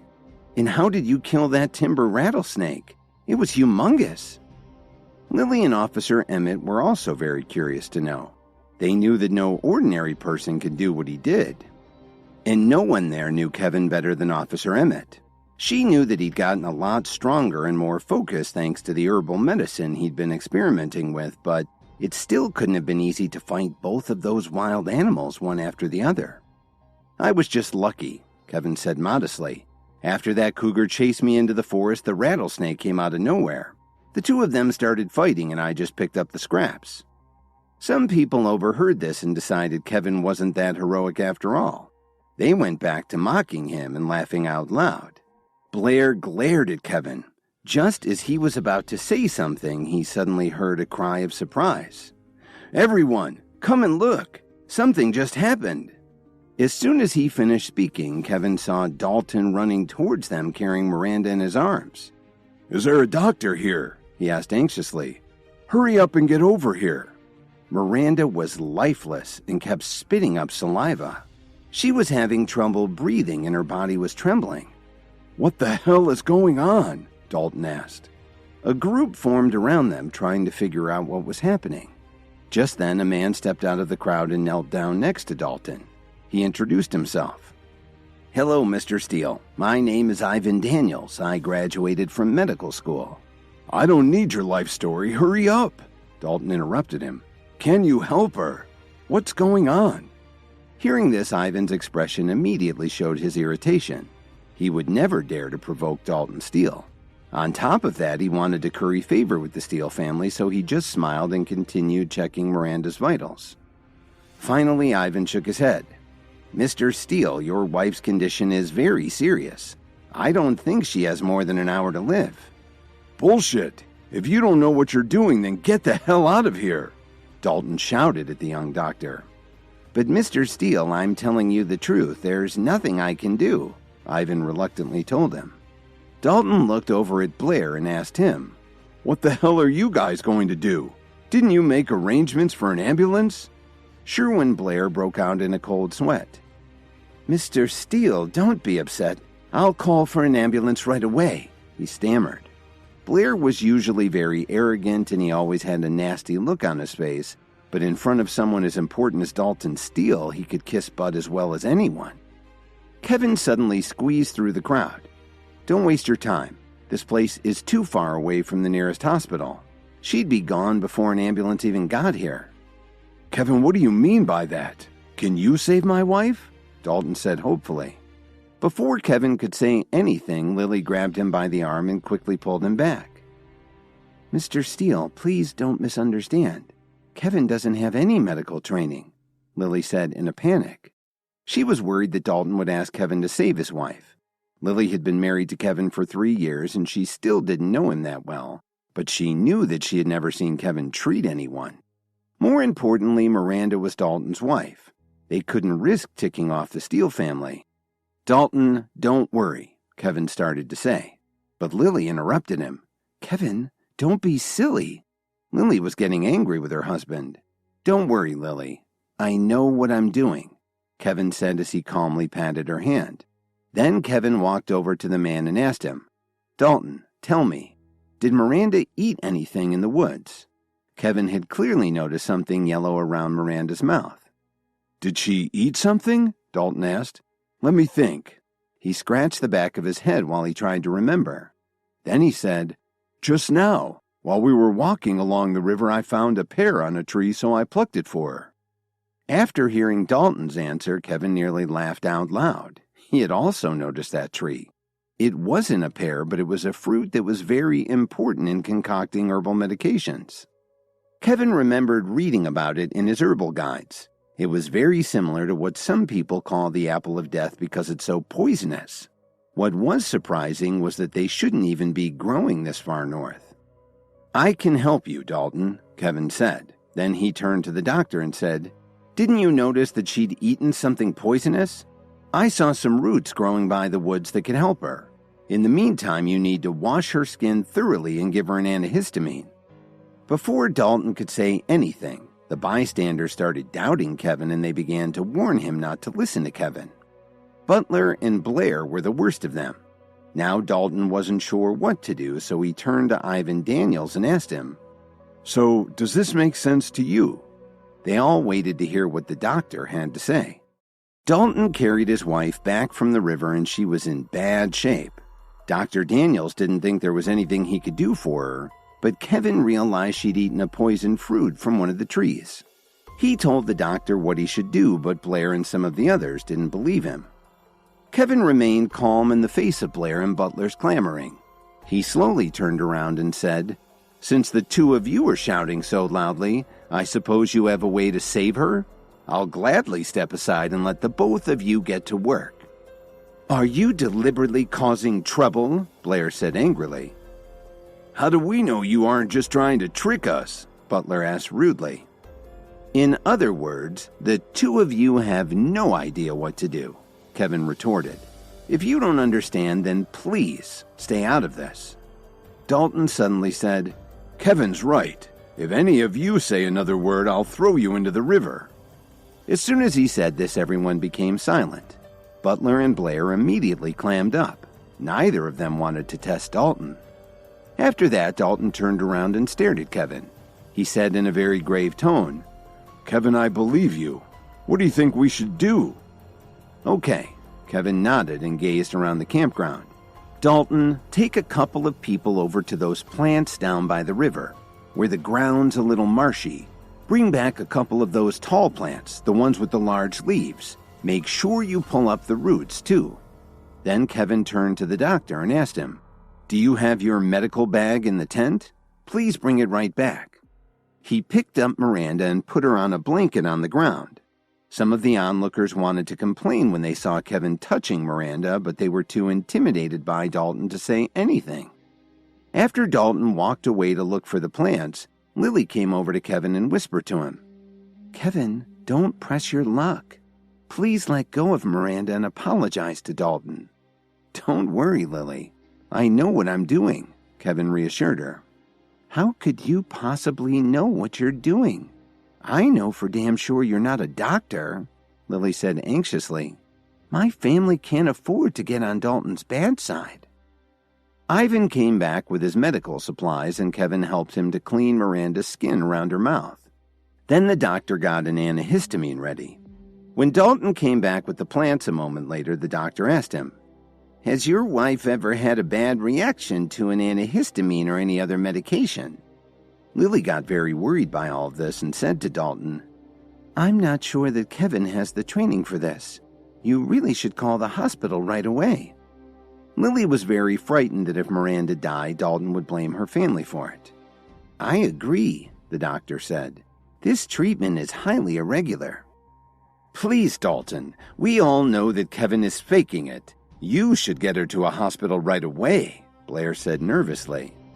"And what do you think those plants are going to do? I wouldn't even put them in a salad," Butler scoffed. "All right, all of you shut up," Dalton said impatiently. "I know what you're all thinking. You're afraid that Kevin will kill my wife and I'll take it out on you. Don't worry. The doctor already said she couldn't make it to the hospital in time, so this is our only option right now." Then he looked at all of them and added, "We're in such a remote place. If we wait for an ambulance, it might be too late by the time they get here. So we'll just have to trust Kevin. And don't worry, I won't blame any of you." When he said this, they all heaved a sigh of relief. As long as Dalton wouldn't hold it against them, then Kevin could do whatever he wanted. Lily was stunned to hear this. Then she remembered how Phoebe had trusted Kevin in the antique shop, even though she still had doubts about her own husband. And now Dalton trusted Kevin with his own wife's life, even though he'd only known him for less than 3 hours. Lily had been married to Kevin for 3 years and still doubted him. "Maybe I really don't understand him," Lily thought to herself. Then Dalton asked Kevin, "Now what are we going to do with these plants?" Kevin took the plants from Dalton's hands and stepped away as the doctor continued to treat Miranda. "I need to go over to the chef's station to make an herbal remedy that will help her recover more quickly," Kevin said very calmly. "You know how to make herbal medicine?" Dalton said in shock. Of course, the onlookers didn't believe him either and started to mock him for claiming to have this skill.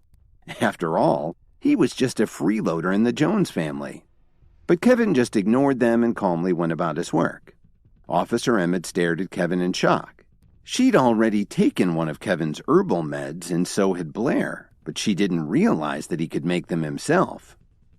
"So, Kevin, did you study herbal medicine while you were living off the Jones family for the last 3 years?" Jason said mockingly. But Kevin didn't care about what they were all saying. He started to use the cooking utensils that the chefs had set up by the main tent. After he was done, Kevin turned his head and pointed at Jason, Ivan, Butler, and Blair and said, "Take off your clothes. I need to start a fire." Even though Officer Emmett had warned Kevin not to show off his skills in front of anyone, he couldn't help but make a spectacle of himself at Jason and Blair's expense. "What did you say?" Jason asked anxiously. "Why don't you burn your own clothes?" Blair protested. The men saw that Dalton wasn't pleased with their reluctance to help. "Kevin, don't you stir up trouble again," Jason said angrily. Kevin smiled and replied, "All right, I'll just tell Dalton that you aren't interested in helping." "Okay, they're only clothes," Blair said as he gritted his teeth and took off his shirt. He was impressed that Kevin had maneuvered him into this position. Nobody wanted to disappoint someone like Dalton. After Blair took the lead, Jason and the other two also took off their shirts and pants. Some of the onlookers snickered when they saw them standing there in their boxers. "So now what do you plan to do?" Blair sneered. Kevin didn't reply. He just picked up the clothes Jason and the others had thrown on the ground and asked for a lighter. Then he set them on fire. The onlookers all mumbled to each other as they tried to figure out what Kevin was doing. "Kevin, do you even really know what you're doing?" Blair said with a sneer. Kevin looked Blair right in the eyes and said, "Just be a little patient and you might learn something." "Do you think we're 3-year-old kids who don't know anything?" Blair said with disdain. Kevin ignored Blair and kept stoking the fire. What he was concerned with was having a steady flame so he could put the roots in the fire and heat them evenly. He'd remember most of what he'd read in his guides on herbal medicine preparation. This was something he was sure of. He'd really gotten very good at this in an incredibly short time. Since he couldn't get a reaction out of Kevin, Jason turned to Phoebe and asked her rudely, "You're well-educated, aren't you? Can't you see that Kevin's making a fool of himself?" Everyone turned and looked at Phoebe to see how she would react. Jason continued his rant. "Kevin, let's see how long you can keep pretending you know what you're doing. And now Phoebe and Lily will see your true colors. Then you can explain yourself to Dalton." Phoebe shrugged her shoulders and said, "All I know is that a lot of medicines have the same ingredients as natural plants." Then she continued, "But I'm not exactly sure what Kevin is doing right now." The onlookers thought that what she said had made sense. Still, some of them thought he was just putting on an act to look important. Kevin ignored their criticism and kept staring intently at the burning fire. By now, some people couldn't help glancing over at Dalton to see how he was going to respond. But his expression didn't change at all. He just sat quietly on the ground, hugging Miranda tightly. Phoebe started to get anxious for Kevin and added, "There's one thing I forgot to say. Some remedies have been passed down orally, so they can't be found in any books." Before she could finish speaking, Jason interrupted her. "Phoebe, you don't need to defend him." Just then, the roots that Kevin was holding in the fire started to crackle. He pulled them from the flame and took them back over to the chef's table where he made shavings and placed them in a bowl with some water. They could all smell the sweet fragrance, although the only one who was going to consume the concoction was Miranda. Everyone immediately became quiet. They were so shocked that their jaws almost dropped. "So, it's ready?" one of them asked, breaking the awkward silence. Kevin put some of the mixture in a glass and handed it to Dalton. She should be able to sip some of this by now. It will help her to recover a lot more quickly than what the doctor just gave her. Thank you, Kevin, Dalton said excitedly as he headed over to his wife, who was still lying on the blanket. Dalton had been quiet until now because he didn't want to risk distracting Kevin. He still had some doubts about the remedy, and it would be awful to have it fail because he'd interrupted Kevin. Nobody could believe that Kevin had prepared something to help Miranda just from what was growing around the campsite. Lily stared at Kevin in amazement, and seeing that this might just work, she finally relaxed a little. But it still bothered her that she didn't know Kevin or trust him yet. Officer Emmett walked over to him and asked him in disbelief, "So you really know how to make herbal remedies? Then you actually made that pill that you gave me?" Kevin didn't answer her right away. He just shrugged his shoulders and walked over to see how Miranda was doing. Everyone was watching anxiously, wondering when she would show some signs that the cure was working.